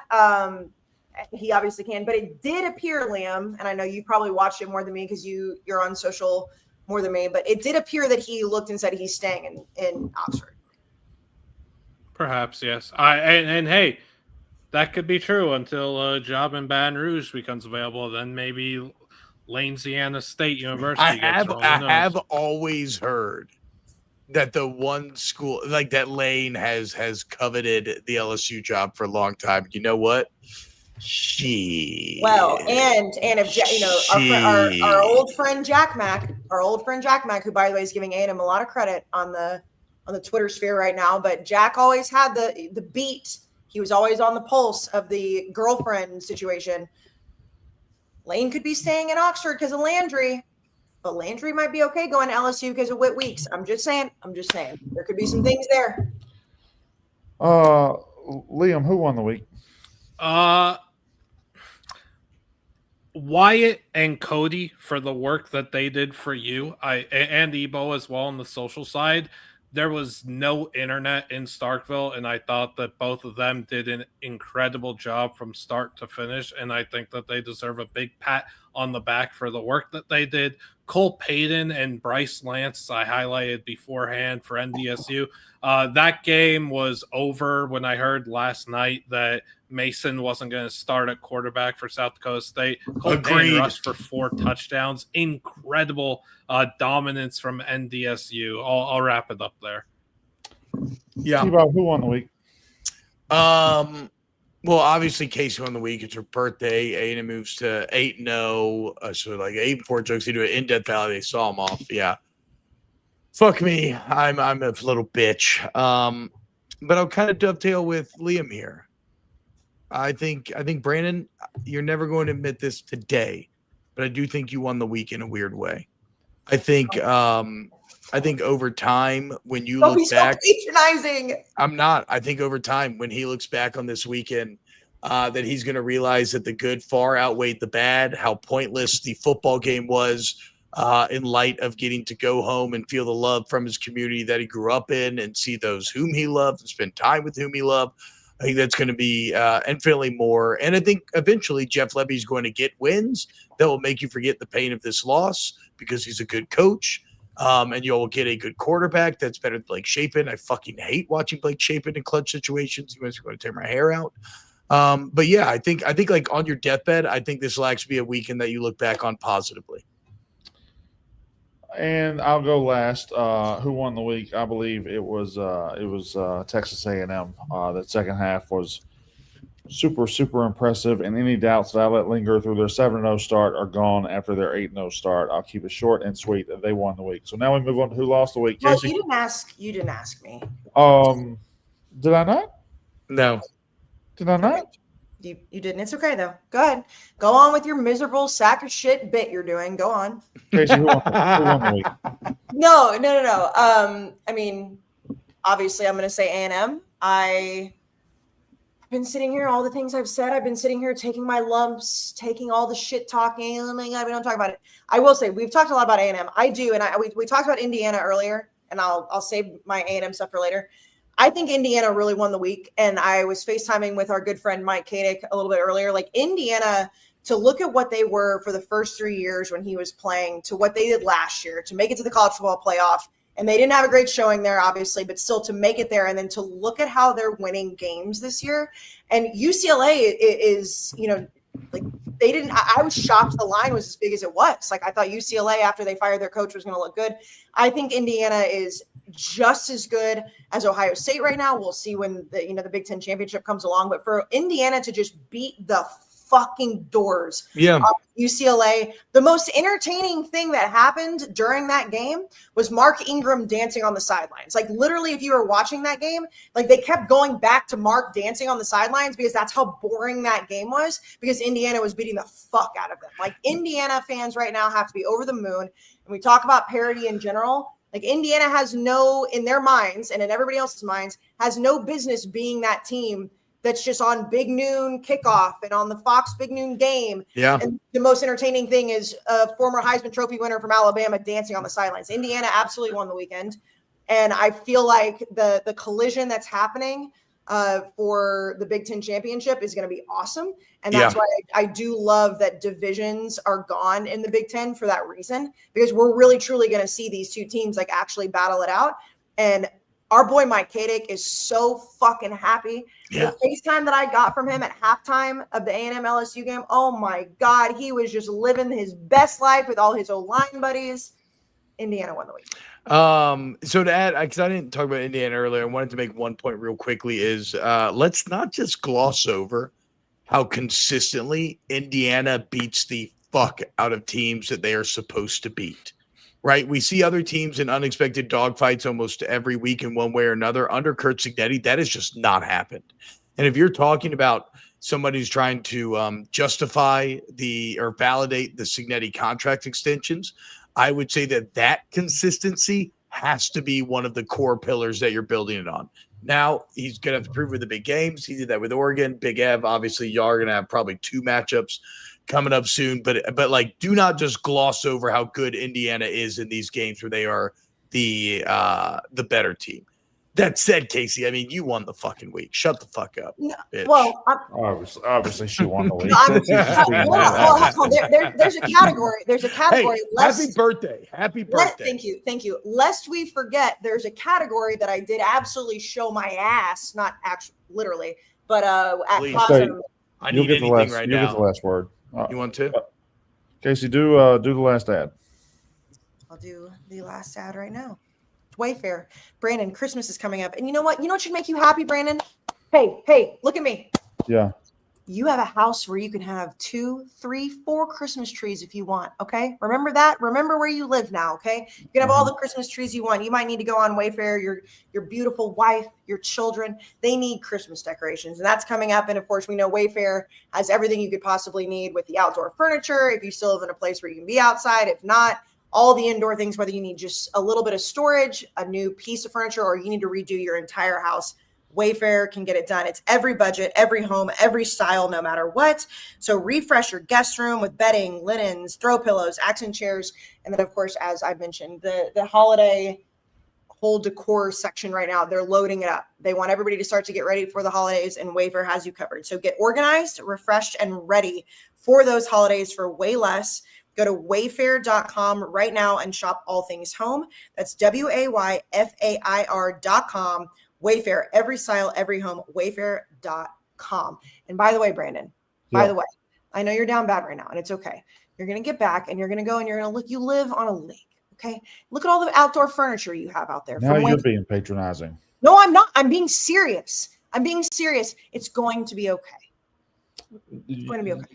You got on him for being condescending. Now you're condescending. I wasn't being condescending either. I was being fucking sincere. I've seen how nice your house is. Big F. I've seen how nice your house is. I'm not being condescending. When you die, this weekend's going to be made more to you than it fucking doesn't. I'm not head patting shit. I have no room to head pat. No, hold on, Ev. Okay, so I'm giving Brandon a compliment on how nice his house is, which we know. When we were in Champaign just a few weeks ago, and he and his wife walked out of the hotel, your wife looks gorgeous. Your wife's great. How did you outkick your coverage the way that you did? Brandon, you got a great life. You're fine. Oh, I mean, fuck that shit. What I'm saying is, you looked really cool walking around West Point on Friday. You looked like Al Davis. You looked cool before the game today. Like you were so You happy. did look cool before the And game it's too. not, Coming it's up not as soon as Hector Grady. patronizing. I was so, and by the way, we were all on your side. We all wanted you to beat Texas We State did. for a multiple of reasons, Okay. but you looked happy. Did we stumble back into patronizing? Yes. We weren't trying to be. We were trying to be sincere there. Okay. I'm really not even fucking with you. Just give me the mic. Okay. Big Ev, who lost the week? So I'm going to use this time to talk about this game because for some reason we're an hour 20 of the show. We haven't mentioned it. I'm going to call Mizzou the loser of the week. And then it was another winner of the week. A game, I mean, it was under the radar because it was so low scoring for so long. Bo Pabrula gets hurt. And honestly, the kid Zollers came in, looked honestly really good. Mizzou's back. Anyone watch the game? Mizzou's back at quarterback. I mean, came up with a big time touchdown late in the game, kept him in the game. Ultimately, I give a lot of credit to Vandy's defense, but Mizzou, I mean, their season ended today, in my opinion. That was a game they had to have to keep their playoff hopes alive. They have 2 losses. I understand they could run the table. I don't see it, and 2, who knows if it's enough, but I don't see it. So I'll call Mizzou a loser of the week. But Diego Pavia, he does it again. He's inevitable. Scores the game-winning touchdown. Stat line wasn't pretty. They get it done. The defense actually looked very good. They came up plays when they needed to, and Vanderbilt. I mean, they're gonna make the fucking playoff. Crazy. They're awesome. Casey, who lost the week?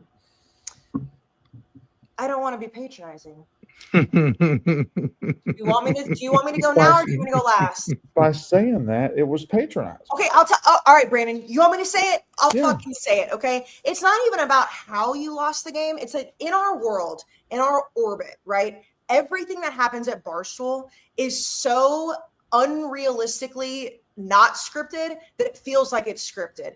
Okay, Yeah, this week on the Barstool College Football Show, Dan did a whole bit, all right? And we all sat there like, no, Brandon, don't listen to him. But he said if you could go on DraftKings and you could not only bet Mississippi State, but you could bet that Brandon needs to bring an extra heart in a cooler because he's going to get his heart ripped out in Starkville. You should do it. And we all laughed. Haha, no, Brandon, ring that cowbell. It's going to be fine. And throughout this entire game, I'm sitting there. And whether you think it sounds patronizing or not, I wanted not only you to win, I obviously hate fucking Texas. Like I wanted that to happen. When I saw that game was going into overtime, the only thing that was playing in my fucking head was what Dan's rant was. And then, so you have that. You already have that on paper. You have that on camera. You have that on record. And then for that touchdown by Texas and whether his foot was in or not, and you're just on the screen for God and everybody to see right there and for Dave to notice it. And Dave had no business caring about the Mississippi State game tonight. He was playing Michigan State. And for just everything to happen the way that it did, it's just the way that Barstool works. Like it doesn't happen like that anywhere else. Like it truly felt like it was a script that we were watching play out. And then for you guys to lose and Blake Shapen to have the moment. Yeah, Ev's showing it right here. It's Great. just, it is insane. Well, Casey, did you see the Mosley video? Yes, of course. I've seen it all. Yeah, so it's an unbelievable angle, but then it ends so ominous with Brandon being like, he could have been in, right? Right. Like, Because I knew it was in The odds. my whole point is that you literally cannot script Yeah, the way life is that straight to the happened fiction. today. Yeah. And for it to then turn into what it did with like Dave FaceTiming you and Dan being, I know people that are tuning in now don't like Dan was on on this show earlier. It's just like you have to be down so tremendous for it to be this way. But I want you to be happy. But you did lose the week because it's all over the internet. I'm sorry. I don't know how refs miss close calls. I knew the second he went by me, I knew he caught that ball. I could have. The fact that you're even in the camera shot again, it's not like you were like up in a suite or on the other side of the field. Like you just happen to be right there. T-Bob, who lost the week? Sorry. See this right here, guys? See that? Look at that. LSU lost the week. A once proud program who hired the winningest coach in all of college football at the time, stole him away from Notre Dame, Scott Woodward, big game hunter. That's what we called him. Going to get the name to replace Edo, right? Edo sucked, except that he didn't suck. And the Brian Kelly era at LSU is just an abject disaster. The culture is completely broken. You have Texas A&M sawing them off as LSU fans are filing out. For the third time this season, you haven't just been beat, but you've been physically dominated, pushed around, dicks kicked in. You've already paid this man $50 million for that experience, and now you have to pay him $50 more if you wish to fire him, and I don't think you have the money. Meaning you are likely destined to wallow, and he's going to put that to the test for what that's worth. But you are likely destined to wallow in this deeply unsatisfying purgatory that you have signed up for. Now, ironically enough, when else did Scott Woodward do this? At Texas A&M, when he gave Jimbo Fisher that same contract. They had the money to pull the ripcord. I don't know that LSU does. It's just awful. And I keep going back to that stat that my father sent me. Now, after tonight, Brian Kelly is 5-11 against ranked teams in his tenure at LSU. Coach O was 21-13. Even if we remove 2019, that's still a 500 record against the best teams in the country. And so if you're wondering why the Brian Kelly era, the raw numbers aren't that bad, but it feels so bad, that's the fucking point. Because they're beating shitty teams, but every time they get on a stage that matters, they have lost over twice as much as they have won. And so that's what that's ultimately, I think, why it feels so fucking awful. And so it is what it is. Also, I said something on the Thursday show when I said bitch that I fucking hated. That sucked. It was just a bad week. It was just a bad week. I'm the bitch. If you'd like to borrow a Balenciaga shirt, you can. I'm just a mossy oak bitch. The Miami uniforms were a disgrace to America. Sick camo, never again. Cal wide receivers drop more passes per possession than I think any team in the history of FBS football. That's per the Blunt model. Get JKS some help. Play the young, talented receivers you have. Do anything. Kirby Moore has not just killed one quarterback this year in Sam Horn. He's now killed two in Bo Perbula. Kirby Moore, I have shouted and screamed for well over a year since I got on this podcast that this guy is not good at his job, and time again proves me right. So thank you, Kirby Moore. Brian Kelly constantly playing the blame game. It's everyone else's fault, never your own. You're the head coach of a national power. Take some accountability for one time in your life. There's a reason. I know that we banned his name, but there's a reason, as Marcel Reed said tonight, that Tommy Moffett brought tackle dummies to practice with Brian Kelly's face plastered all over him. There's a reason for that. Luke Fickell and company, who somehow only lose 21-7 to Oregon. I think that's more an indictment. Not even covering Oregon. Not even covering my line bet. Anyway, but this is a team, a coach, Luke Fickell, and a staff that in the spring kicked tight end Tanner Koziol off the team because he wasn't physical, because he wouldn't block. You went out in the portal and you got a very talented tight end from Ball State who stretches the field, who is 6'7", is a great receiving option, and is lethal in the red zone. He has 43 catches for 450 yards and 4 touchdowns for a really good Houston team this year. So quite the season for Wisconsin. Another reason that Fickell shouldn't have a job, that his staff is incompetent. They can't evaluate talent. They have no clue what they're looking for. It's obvious. They went 15 quarters without scoring a touchdown. What a bunch of losers. And then what they did to Big Cat? Terrible humans. All right. True. Kayce, I would like to announce that I have to be up at 4 o'clock, so I will be leaving right after I say mine, who lost the week, and you can finish this off with your shit list. Y'all gonna finish off with your shit list, but I just don't have time. I just want to go to bed. It's gonna be okay. Who lost the weekend? It is the most obvious answer that's ever been asked. We are in quicksand over here at Mississippi State. The harder we fight, the more we fall. We are a good team who's getting bad results by doing loser stuff and we don't know how to shake the loser label. We don't know how to shake it. The coaches don't know how to shake it. The players don't shake it. I don't know how to shake it. Nothing we do shakes it. So I'm just going to spend tomorrow just watching hockey, and I don't know. Yeah. It ain't going to be football. I don't ever want to see a football again. Brandon, the Blackhawks are 4-2. Thank you. How was Uncle Doug? I didn't see him. Uncle Donnie. Fine. Did you tell him I said hi? I've already seen him. I'm going home. I'll be better Monday night. As of now, I suck this week. We suck this week. I don't want to see you ever again. And I hate you all. And goodbye. Love Kayce, you. finish this motherfucking show. Okay. All right. Fuck you. You're cool. I'm out.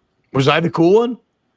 Not even I don't close. think I was the cool one. No, I don't even know who you would think is cool. I think Okay, Liam was a cool one. I think Liam was a cool one. Ev, I know that Ohio State didn't play this week, and I know you had a bad gambling day, but I assume you have a good shit list for that. No?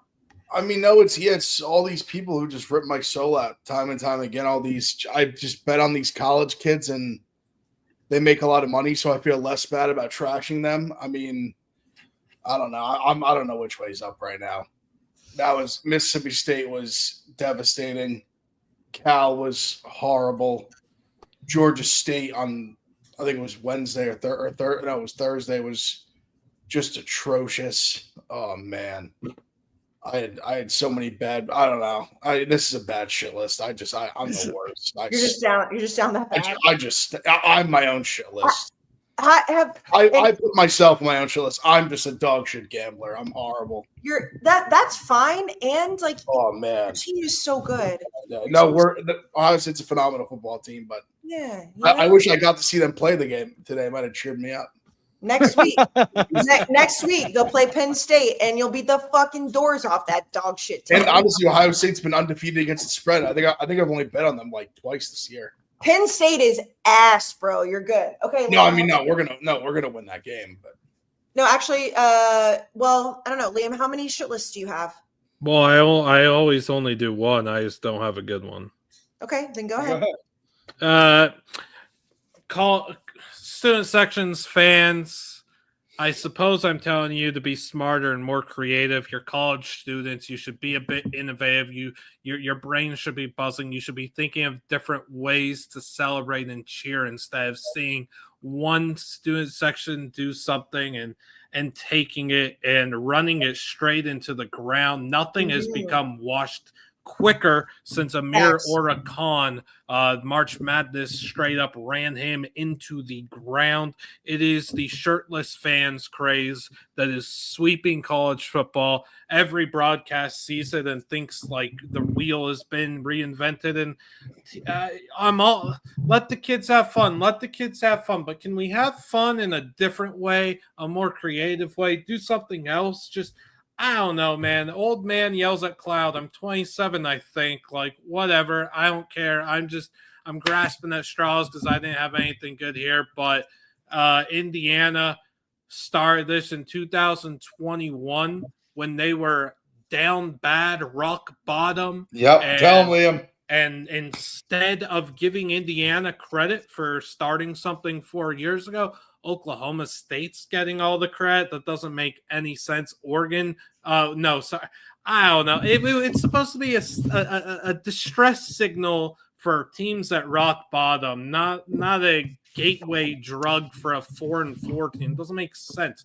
Do something new, like anything new. Figure something out. You're smart people, right? Facts. Can I ask a little question, Liam? Yeah.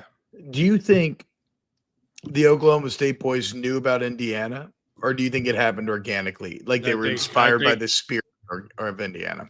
I think they knew. It happened the exact same way. It was like a few people, and then, well, if you went back, I don't know, bro. I don't know. I think they knew. If you went back and played Indiana's and Oklahoma State's, it's frame for frame the same thing. So it's almost like Indiana's The Simpsons. So all I'm saying is that I think that I give Oklahoma State a pass because I think that was organic.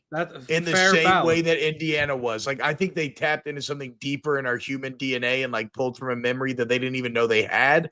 But obviously all the subsequent teams are just hopping on the bandwagon. Now they've killed it. To your point, Liam, they've killed it. But I do still give a thumbs up to the Oklahoma State tarps off. That was an all-time Oklahoma good moment. State. Oklahoma State was super authentic and genuine because it was like one guy and then turned into however many. Again, I know I brought up Jack Mack multiple times in this, but he was saying the same thing. It's like it died so fast. It's like tarps off, boys, is cute when it's genuine. Now you guys are just trying too hard. No, it's like an industry plant.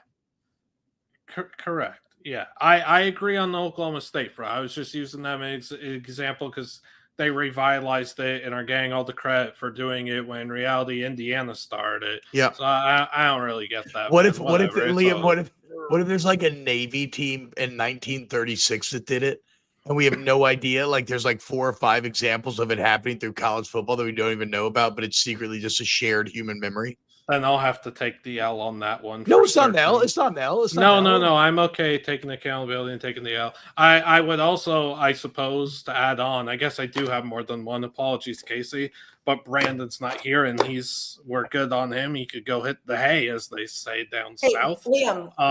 Hey, let me tell you something, Liam, you could talk until 4 a.m. for all I give a fuck. Yeah, Kayce wants to do this fucking show till 2. She don't give a fuck. Usually we're just now starting the podcast. Normally I'm not going to bed till like 2:30 in the morning on Saturdays. It's 12:45.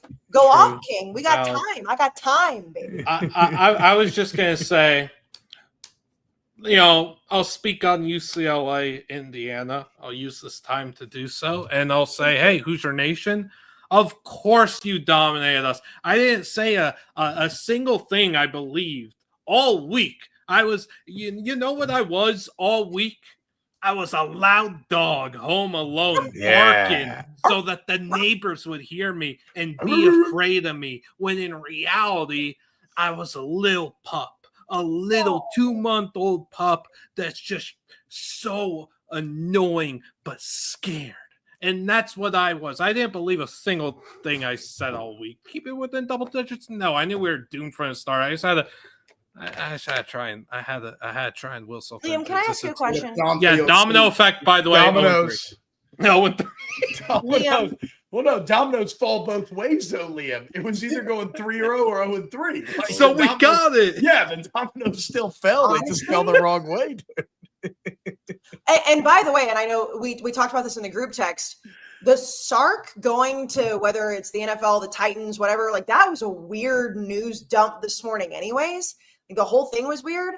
I would also, for the record, I would also like to say that I've talked to my agent and I am open to accepting any better jobs as well. I thought that was very brave of Sark, but I would like to join him in that. I'm open to accepting better jobs if anybody wants to offer one as well. Thank you. I'm not. Also, how many people do you think even realize that Arch didn't throw the game-winning touchdown pass? Not very many. I think I said on our show last maybe 3 weeks ago, Lukey says, I think the Caldwell kid's the better option to win. I honestly only throw he made in the game, but it was a great throw. I had some girlfriends who were in Cancun for a wedding. Naturally, I couldn't be there because of college football, but a couple of them were Texas fans, and they asked me, they were like, so should we bench Arch for this kid? And I was like, I don't know if I would necessarily say that, but I wouldn't necessarily not say it. That's very non-committal, Kayce. You didn't really give him an answer. If you have Arch Manning as your quarterback going into the season, I would have been like, absolutely not. Like, he had a bad game. Like, we're now going into November, and we're like, you're saying the door. You left the door open. You're like, right, that's what I'm saying. It was closed, and now, okay, that's fair. That's fair. Right. Like, I wouldn't say no, but I wouldn't say. I mean, I wouldn't say yes, but I wouldn't be like, absolutely not. To add on to coaching and Sarkisian, I've been pat myself on the head, on the back, whatever, I suppose. I've been very accurate with coaching stuff, I feel like, this cycle and when guys are getting tired and stuff. So no matter, unless Cal finishes the season like winning out, Justin Wilcox, I am 90-ish% sure Justin Wilcox is out at Cal. So that'll be another team in on the coaching carousel. It's too many, dude. There's way too many teams. That's another reason. That's another reason why I don't want LSU to fire Brian Kelly. Honestly, this year he sucks. Ass. Okay. I know. Ass. I know. But that is not what I am arguing. I'm I am getting not tagged arguing. I'm getting tagged in a video from September 25th where he's like, "We're 17-1 in Death Valley. What are you guys complaining about? We always win at night at Death Valley." They hate him. Your whole stadium, 100,000 people are chanting to fire him. You have to fire him. You are correct. Okay, you are correct. The issue becomes twofold. Every year you don't fire him is another $10 million off the price. That is a lot of money. The bigger issue, the head coaching market is going to be so fucking insanely inflated this offseason. Okay, right now, do y'all know what Lane's rumored asking price is right now? Yeah, $13 million a year. $13 million at Florida. Lane Kiffin, does he deserve to be the highest paid coach in the entire country by nearly $2 million? Or is that the sign of a market that's a bad buyer's market where there's too many jobs and not enough coaches? Say what you're about to say. I think you're almost being too what's the word I'm looking for? Almost too generous to these other schools. Right. You're LSU, T-Bob. Like you're the top job. I don't think when you're sitting on the perch you're sitting on, I don't think you should be worried about these other schools because if your job comes open, you're the number one job. 100%. I think in terms of a buyer's market, you're the best. You're selling the best stuff around. I don't know if it's even. I mean, great. Wake me up a little bit. Maybe I come from pretentious Yankees fan. I'll spend all the money in the world because it ain't mine. To me, it ain't your money. It's not coming out of your pocket. The food's not coming off your kids' tables to buy out coach and hire a new coach. If you got rich guys who will pony up the money, then pony that motherfucker up then and get a new coach in here. Because Brian Kelly, listen, can he go somewhere else to succeed? Maybe. The cultural fit, sure, it's all talked about. This cheese sliding off the cracker, as our friend Brandon Walker likes to say. And I think you got to cut ties now because I just think with the way this thing's going, I don't think it's coming back. I think it's only going to get worse. Oh, it's only going to get worse. I agree with you. The culture is so clearly broken. Cut your losses now. And like I said, you ain't paying that money. It ain't coming out of your pocket. So, I mean, fuck it. If you got rich guys that'll pay that money, call Todd Braves up, sell some more Kayce chicken tenders, and get that fucking money up and get rid of this guy and go get the new guy, whether it's Lane or whoever the fuck it is, and get this motherfucker back on track. So I do think, okay, I want to be clear on something. I've never said it's my money. And now, personally, I know, hold on. I know that I have, personally, I do have a bit of a, moral stance against paying someone $50 million not to work. It fucking pisses me off. Sure. I still remain unconvinced that LSU, not me, that LSU and the fan base has the money or the effort to get the money. Now they're obviously putting that to the test. If you want a silver lining, a night like tonight is the type of night that makes you be like, fuck it, we're going to find a way. So maybe that will happen. But you have kind of opened my eyes that maybe the market is a bit irrelevant to LSU. You're the job. The buying price goes up, but you're still the job. This is what I don't understand, and this is what I mean. I know you and I had our moment on the preview episode where you called me a spoiled Balenciaga wearing bitch. Guys, it was meant to be an A&M joke. It was not a shot at game. I should not have said bitch. It was an awful term. No, I'm not. The point is, it's not coming out of my pocket. It's not coming out of your pocket. It's coming out of the people who care about these football teams' pockets. And yes, at certain Texas Tech is a great example. Texas Tech went out and spent fucking millions of dollars to get the roster that they have. A&M has oil money. If you're sitting there thinking well, we should hold on to Brian Kelly because no, fuck that. LSU would be the number one job over Penn State, over Florida, over everyone else. LSU would be that job. So go ask some dude who has money in Baton Rouge just sitting around for his fourth wife to pay Brian Kelly out and go get fucking Lane or go get somebody. Stop acting like it's your money. Again, I'm not. No. Again, I'm not trying to present it like it's my money. I'm not. I'm really not. I am just trying to say that from people that I've talked to that they don't think they had the money. But that was this week. You know, I know how college football works. It's an emotionally charged game. You guys steal from a child's hospital or something? It's like a few $100,000. You know how much money those kids have? They get millions donated. Okay, this is a couple $100K. Like, do you want to honorable mention all SEC guard or not? Okay. No, I'm just saying, like, it's the fucking SEC, bro. You had Joe Burrow. Nick Saban was coaching for you. Les Miles was a dirtbag, and he was coaching you for, like, you're telling me you can't go pay out Brian fucking Kelly? Just sack up and go find some fucking money. I mean, sack up. Like, stop acting like it's like, oh, we got to keep him. Like, I'm going to tell you something right now. On no fucking planet should the best stadium atmosphere in college football, which I stand by. Like, I believe A&M is up there, and like I don't think that's biased. Like, I believe that we're right up there. The best stadium atmosphere in college football is Baton Rouge at night. At no fucking world should your own fans be chanting "fire your coach," should be chanting like "let's go," and like there were signs in there like "go" in your little Creole language, "go Brian Kelly." That's embarrassing. Pay the fucking buyout and move on. So I think we arrive at. So I think I don't care if anybody wants to leave can leave. I want to leave. The show. I think that anybody. I think we've arrived at something that is very that happens in life that is hard to accept, where you have two seemingly contradictory and yet coexisting truths. And everything you just said, Kayce, was 1,000% correct. But what if you don't actually have the money? And that's what we'll see. That's what we'll find out. Because you are correct. You and Ev are absolutely correct. So because of that, we'll know if I'm correct about us not having the money. Because everything y'all said was right. So we'll see. We'll see. I will say, what is your shirt? You have the buy him out shirt. I don't like how the comfort color tees fit on my neck, dude. Shouldn't it say buy you him out? Ooh. Oh, that is kind of good because it almost sounds like oh shoot, buy you him out. T-Bob, I've spent a lot of time on LSU's campus.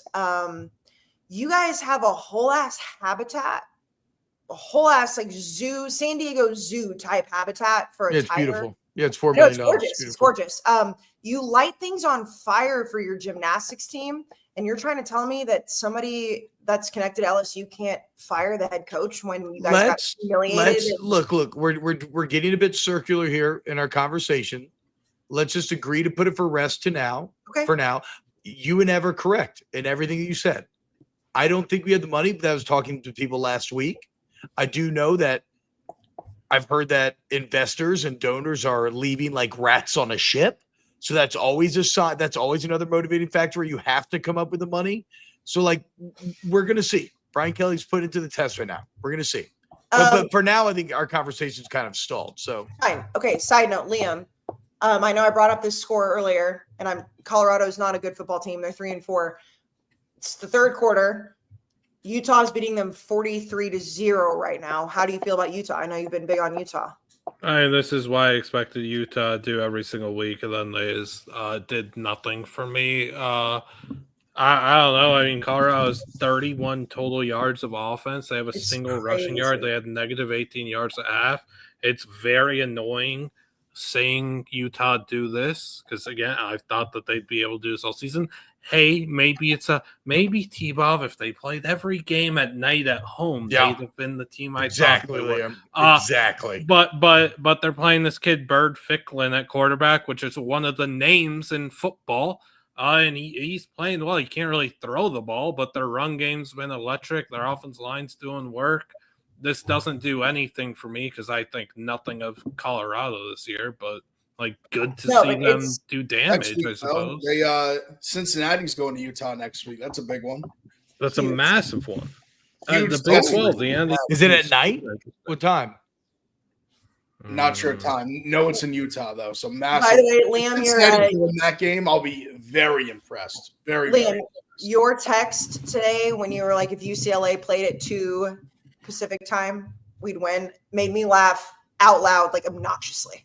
Thank you. I gotta find any angle, and I texted T-Bob like college football is so much fun. College football coaching carousel might be the most fun thing we do in college football every year. Like, I genuinely like that drama more than the sport itself at times.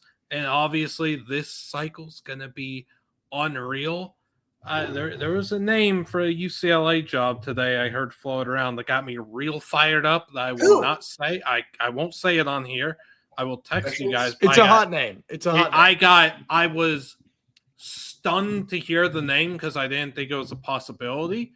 Now, if we want to do the coaching stuff, if someone mentioned it in chat, if the Justin Wilcox thing at Cal does come to fruition, I think Sean Lewis is the guy for Cal. If I'm thinking UCLA and I'm looking at it from T-Bob's lens, because I know I'm not the top school. I'm not the top option. You are, playa. So I'm thinking of what I want to do. I don't need the hot, splashy name, honestly. Like, I look at Bob Chesney and James Madison and what he did at Holy Cross, and I'm very attracted and intrigued by that. And I want a motivator who could recruit, a guy that could just get guys to play for him and has this cutthroat attitude. The high school recruiting game and the pipelines and locations, I don't know how much it matters. Hey, Liam, can I ask you a question? So it's my birthday, or it was 59 minutes ago. Happy birthday. Hey, it's still no, I was gonna say it still is Central Time, but it looks my phone. No. Liam, all I want is for you to tell me who you heard. I'll text it to you. I'm not. I can't. Well, I know. That's what I'm saying. I need you to text it to me right now, because if you got that excited and you don't get excited about anything, I need to know. Oh, I get excited about things. It's not DM, is it? It's, yeah. I like that. Pretty sick, huh? Yeah, it would be great. Shut the fuck up. Now, I didn't know it was a possibility. Yeah, I mean, just that would be a huge woman. Those two together, but I didn't know it was a possibility. Definitely a hot name. It's a hot name. This guy's on the top of a couple lists. Let's be careful about agent Schadenfreude here. Well, I mean, everybody's Jimmy Sexton's client at this point. Okay, T-Bob, what is I did talk about NDSU, SDSU. You did. He did. No, remember, Kayce, big win to you for remembering that we were still on shit list. That's excellent hosting by you. Oh, thank you. Because I know what I'm going to say for mine. Okay. Oh, okay. So it was self-centered hosting. Like, you knew that you hadn't technically gotten to your shit list, and so you had to get to me. Listen, I'm sitting here. Okay, again. So, like, my TV is over there in the other area, and I'm watching it. It's on mute. It's halftime. ESPN. They're circling A&M on the telestrator or whatever the fuck it's called right now. They're circling A&M, so I know they're talking about it. Of course, I'm going to be annoying. But go ahead, T-Bob. What's your shit list? I'll tell you your fucking football team. Hey, by the way. Ev, you know how this goes with merch. We talked about this. I bought the white boy fall shirt, which I'm still gonna wear. Cam Scattaboo with the grill, amazing. So T-Bob in our group text, don't do this. He sent me this. He sent us this, and he was like, "Hey everybody, this is what we're gonna sell." And I know I have the green screen on because I don't want anybody to know where I am. Midnight Yell. You simply can't do that. You can't send merch before you beat somebody. It wasn't me. You think I designed merch? I'm not on the merch team. Well, why'd you send that and say this is going to be like the best merch we ever, like, it's crazy. Well, because they literally made Midnight Yell merch that if we had won the game, we were going to release immediately. And now you'll probably see on some kids in third world countries who need to be clothed, which is honestly great. Like, that's a really good use for it. So if you think I'm going to apologize for Midnight Yell and Tiger Stadium merch getting made, I don't give a shit, because now somebody that doesn't have is gonna have, and that matters way more in the end. All right, go off. What's your shit list? It's not me, Chad. I don't design merch, guys. Okay? No, but maybe you're too new to Barstool, and Ev, I know you know this. Our merch team makes the opposite side for every single game, and then they have them ready for whatever's going to happen. You don't send it to anybody until you actually win. I knew what our shirt was going to be if we beat you guys. Shut the fuck up. I'll send that shit 10 out of 10 fucking times. I'm going to send it. That's always going to happen. I ain't backing down. What's your shit list then? What's your shit list? My shit list It's part shit list and part hit list. It's again, Brandon's on here, so I got to do it. And it all centers around Tommy Moffett. Tommy Moffett is the best strength coach that has ever existed in America. This is a man hired in the year 2000 by Nick Saban to be the strength coach at LSU. He is a man who has been a part of staffs that have won, I think, 4 or 5 national championships, but at LSU specifically was the head strength coach for 3 national championships, spanning 3 coaches.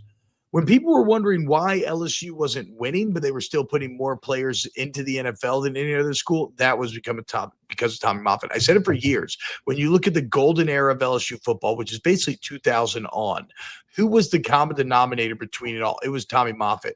Y'all may not know this out there listening, but if you're a college football player, the person you spend 99% of your time with is a strength coach. Because of NCAA rules, you're not allowed to see your position coach in the offseason. You're not allowed to interact with your head coach. You're with that strength coach every single fucking day of your life. For me to say that Tommy Moffett is a literal father figure in my life is an understatement. A strength coach is the biggest singular key to any head coach's success at any given school. And I'd take a bullet for this man. And this is a man who has drove me to my limits. This is a man who once, when I fell out, my wife had broken her neck freshman year of college in a car accident. I spent all of 4th of July break in the hospital hoping she wouldn't die. I get back. We have a conditioning test that Monday. We have to run 26 110s on about 22 for the first time in my life. I fall to my hands and the knees in the middle of a run. This man came up to me and he kicked me in my ribs onto my back and said, "You fucking pussy. Are you a fucking athlete?" And I said, "No, sir, I'm not an athlete." This is a man who once told me, "T-Bob, your ass is so wide I could spell Mississippi across the back." This is a man who you would think, "Oh, well, T-Bob, why do you like him so much?" Because I fucking trust him.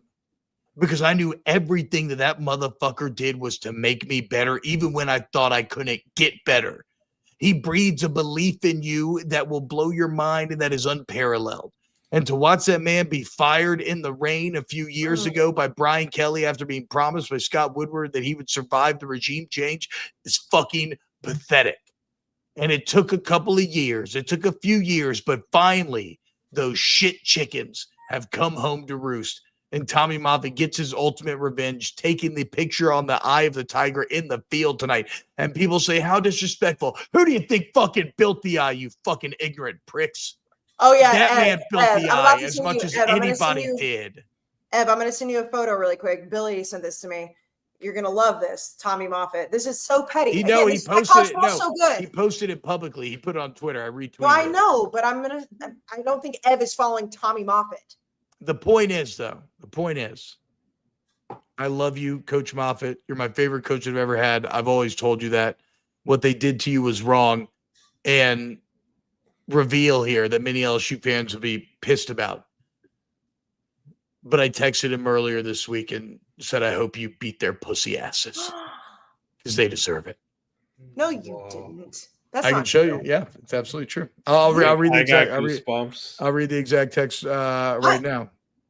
First of all, I said, Bobby, you should. He asked me if I was going to be there or not, and I said I'm a Chicago man, bummed. I would have loved to see you. He said something, and then I said their pussies beat their asses.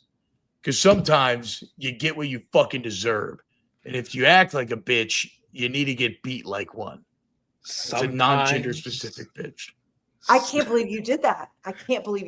This is crazy. I don't give a shit because he knows sometimes. I have loyalty to Tommy Moffett. No, I love LSU, but the regime in charge at LSU right now is not right. I have loyalty to the man who built the fucking pyramids, not those who rule it now.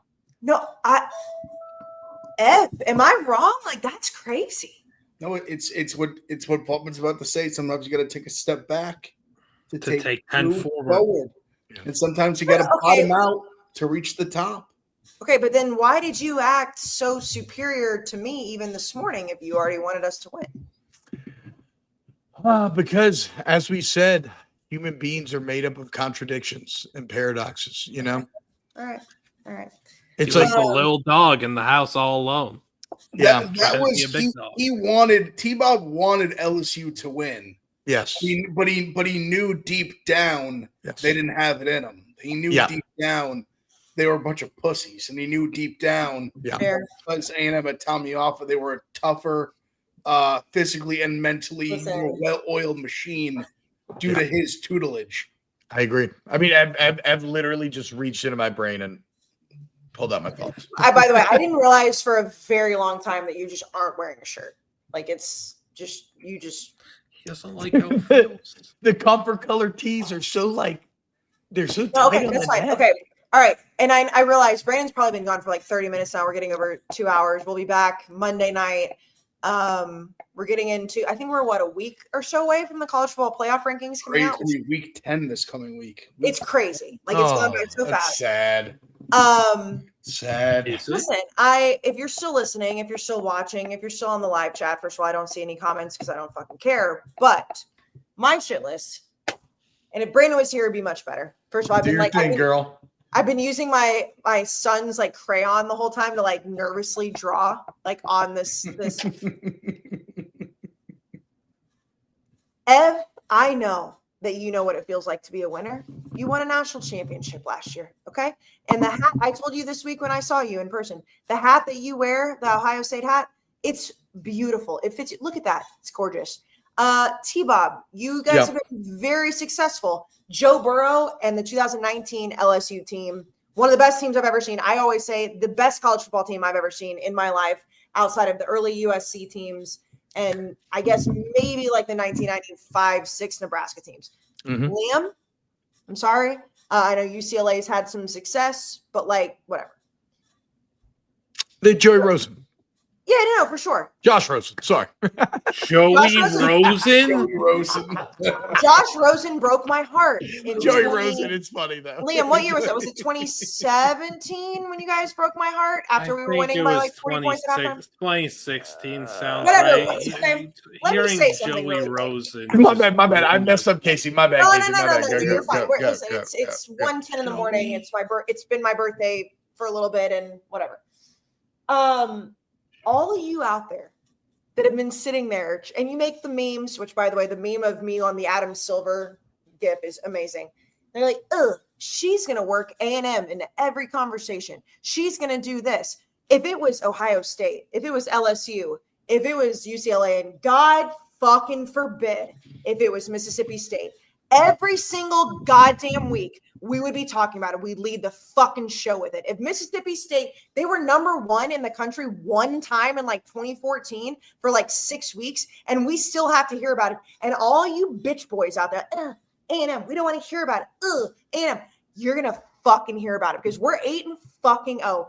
After last week, we barely beat Arkansas, right? We were 7-0. We hadn't been that good since 1995. Everyone was like, A&M 8-4, A&M 8-4.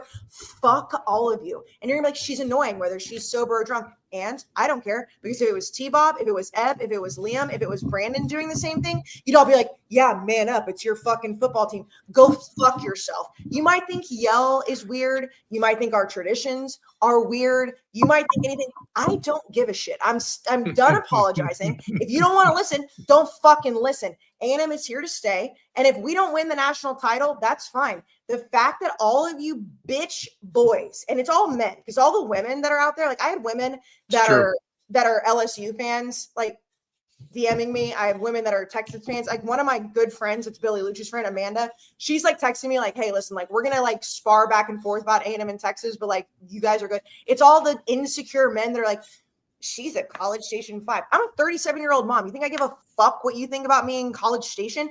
Fuck you. We're here to fucking get him, Kayce. We're here to fucking say, look at these nails, look at this ring, look at this jersey, deal with it. You can go listen, and listen, I love Josh Pate.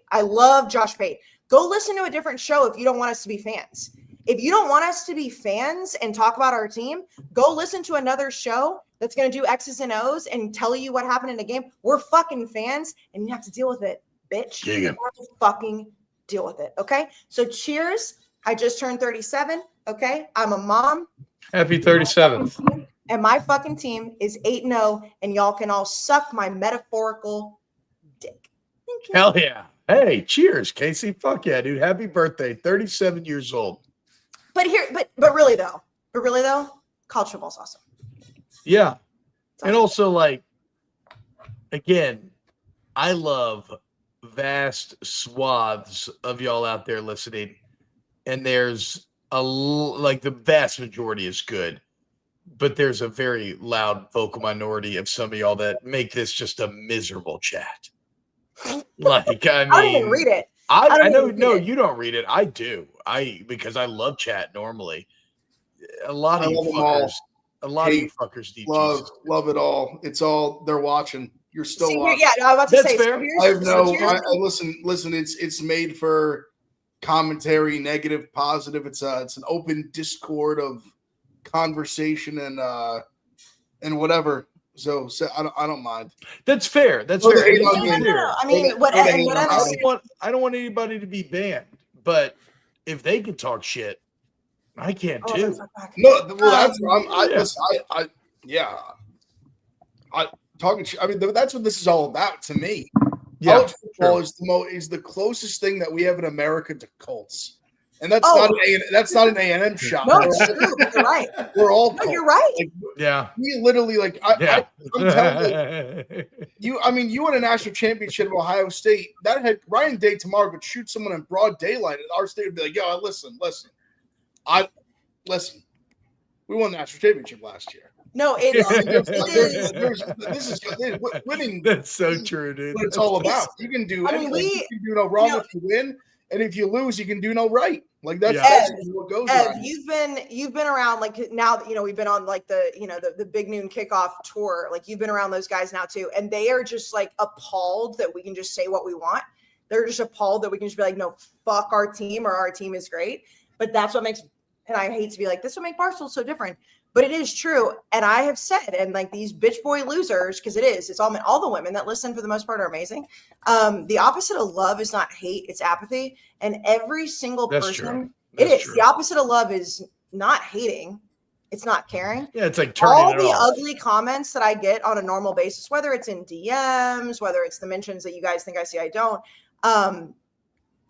You guys are all actually caring. So thank you for listening. That's my fault. I'm sorry that A&M somehow offends you. I don't know. I'm sorry that a woman talking sports somehow offends you. Fuck you.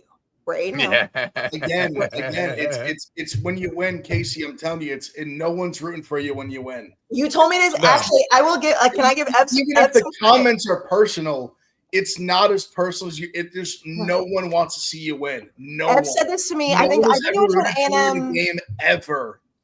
No one wants Ohio State to win. Everyone wants Ohio State to lose every game. That's just the way it goes. When I think it was after Mississippi State, and Ev texted me, and he was like, just so you know, he was like, when you start winning, everyone wants you to lose. Don't take it personally. And I was like, yeah. And then it started to actually get like really weird, like on the college football shows, like A&M's not good, whatever. Yeah. And I realized, I was like, you're right. And then tonight I woke up this morning. I was like, fuck everybody. And then when T-Bob called me a spoiled Balenciaga wearing bitch, I was like, no, actually fuck everybody. Yeah. And we're 8-0. Okay. I like living with the edge of like, it's me against everyone. I love it. Because I even like to turn it into people, even the small amount of people that are rooting for me, I even want to go fuck you to them. and it's just out of pure like, I want that edge. I want to be against everyone. And every fucking week, and T-Bob, you'll appreciate this every week. They're like, is she gonna be drunk? Is she gonna be sober? Go fuck yourself. I don't know what to fucking say. It's 1:15 in the morning. Yeah, like, we can do what we want. It's just hey, guess what? You'll be here to find out. I know, and that's all it is. That's all it is. Throw the hate on me. I don't mind. No, I love it. I love it. Also, so that was the podcast. Hold on. Look, while we're doing 2 a.m. open talk, I feel awful about the Balenciaga bitch thing. Okay, guys. No, stop. No, it's not. No, it's not. It was not meant that way. I was trying to do a spoiled A&M thing, and it got out of control. Okay. And You're again, fine. I am the bitch. Look at me. I have nothing. I'm married to a man that I can't even divorce because I can't fucking afford it. I wish I had Balenciaga. Then I could leave this relationship. Instead, I have to keep sleeping with him and feeling his fleshy pink dick poking my lower back when he spoons me at night with cigars and alcohol in his breath because he's been out once again. And I've been laying here desperately at home alone, taking care of all the fucking kids, and I can't even afford to leave. So I'm the bitch. This felt. Brian Kelly must have really hurt you. Anyway, so that's Unnecessary Roughness. Thanks for hanging out. There's not a show on the planet like ours, I can tell you that. So we will be back Monday night going into week 10 of college football. I can pray that Brandon is going to make his flight. Makes me very sad for him. Liam, I'm sorry about your UCLA Bruins. Oh, we good. It's completely fine. I have no issues losing to that team, and the program will get right back into shape after Jarmon gets hired and we get the name I texted, hopefully. Brew Crew's up. Pick. Legion of Brew looked. Oh, yeah. That was Fair or foul? Fair foul. I legitimately feel bad. Sorry, go ahead, Kayce. When you're I'm reading it. So my brain always goes to audio listeners only. So Mincy tweeted Mississippi State plus 7.5. I legitimately feel bad for Brandon Walker, but give me that money with 4 money signs. That's brutal. Even more knowing I believed in it so much. I took it earlier in the week and I didn't get the fucking hook. I got it at 8.5 this morning, but I also went I went heavy on the money line because I wanted to really make back a lot of my losses lately, and he didn't work. He hit him with the oh no at BFW too.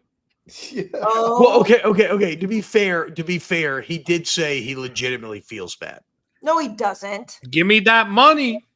I mean, do you know what a weekend Mincy's having? He had the steakhouse last night into widespread. Now he goes to the Ole Miss watch party, which Ole Miss pulls off the biggest win they've had in, I don't know, half a decade, maybe. Can I got I don't know where T-Bob went. I need to share. I need to share this. As we're discussing this, I look to my right. I see Brandon Walker on ESPN2 as Texas scores. Shut up. It's you can't miss them. You can't. I see Wyatt there. Look it's at that. Just uncanny timing. This is what I going back to who lost the week. It literally you cannot script what happened. You cannot. He's on the highlight reel. He's on Caldwell's highlight reel for the rest of his life. Caldwell's gonna be at he's gonna be like the Buddy Garrity of his high school in 15, 25 years. And that play's gonna be replaying over and over again. Yeah, no, it's bad. And the fact that, and by the way, not only did Mincy deal with all of that, Lane also retweeted whatever he did Mincy tonight. So the validation is crazy. Okay, so thank you for everybody hanging out. We've been going for 2 hours and 15 minutes. We usually do 2 hours on Saturday. Brandon was not dealing with it. Oh no! No! Look at his face, bro. Look at his face. Look at the photographer's face. Look at Hardy's face. That's Wyatt. That's why I said. That's Wyatt, intern. Wyatt. I apologize if he's not an intern anymore. I apologize. Oh, no. Wyatt and I got introduced to each other in the biggest winners. The Yankees-Red Sox series. Wyatt's a maniac. I came in the Chicago office. He was full-blown Yankees 90s playoff turtleneck. He made that himself. Shut up, Luki. No, he didn't. Yes, he got that stitch. He couldn't find one online. He took it to a tailor and got the Yankees logo. I can't. That's awesome. Or he brought the embroidery off of Amazon to do it himself. Looking for the yellow UK turtleneck. So the people that are still here, or when you're watching this on YouTube, we're looking at Brandon's face. Just there is no worse feeling as a sports fan in general, but let's just say college football for the sake of the argument, than his face right now. We all know that face. It's the worst. Look at him. He knew. I avoided that. How I was so close to just going to the UCLA Indiana. No, good for you. Hey, Dominoes. Okay. We love you guys. Like all the shit that we talk, it happens. We love you guys so much.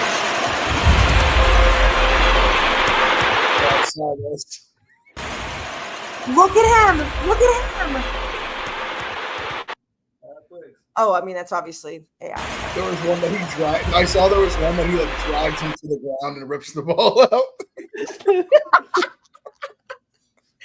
College football's the honestly fucking best. He should have done that. If he had done that, I don't think they could have called it a touchdown. I think they would have to do the play again. He would have got kicked out of the stadium and probably banned college football. Look at him. He might have got Mississippi State a win.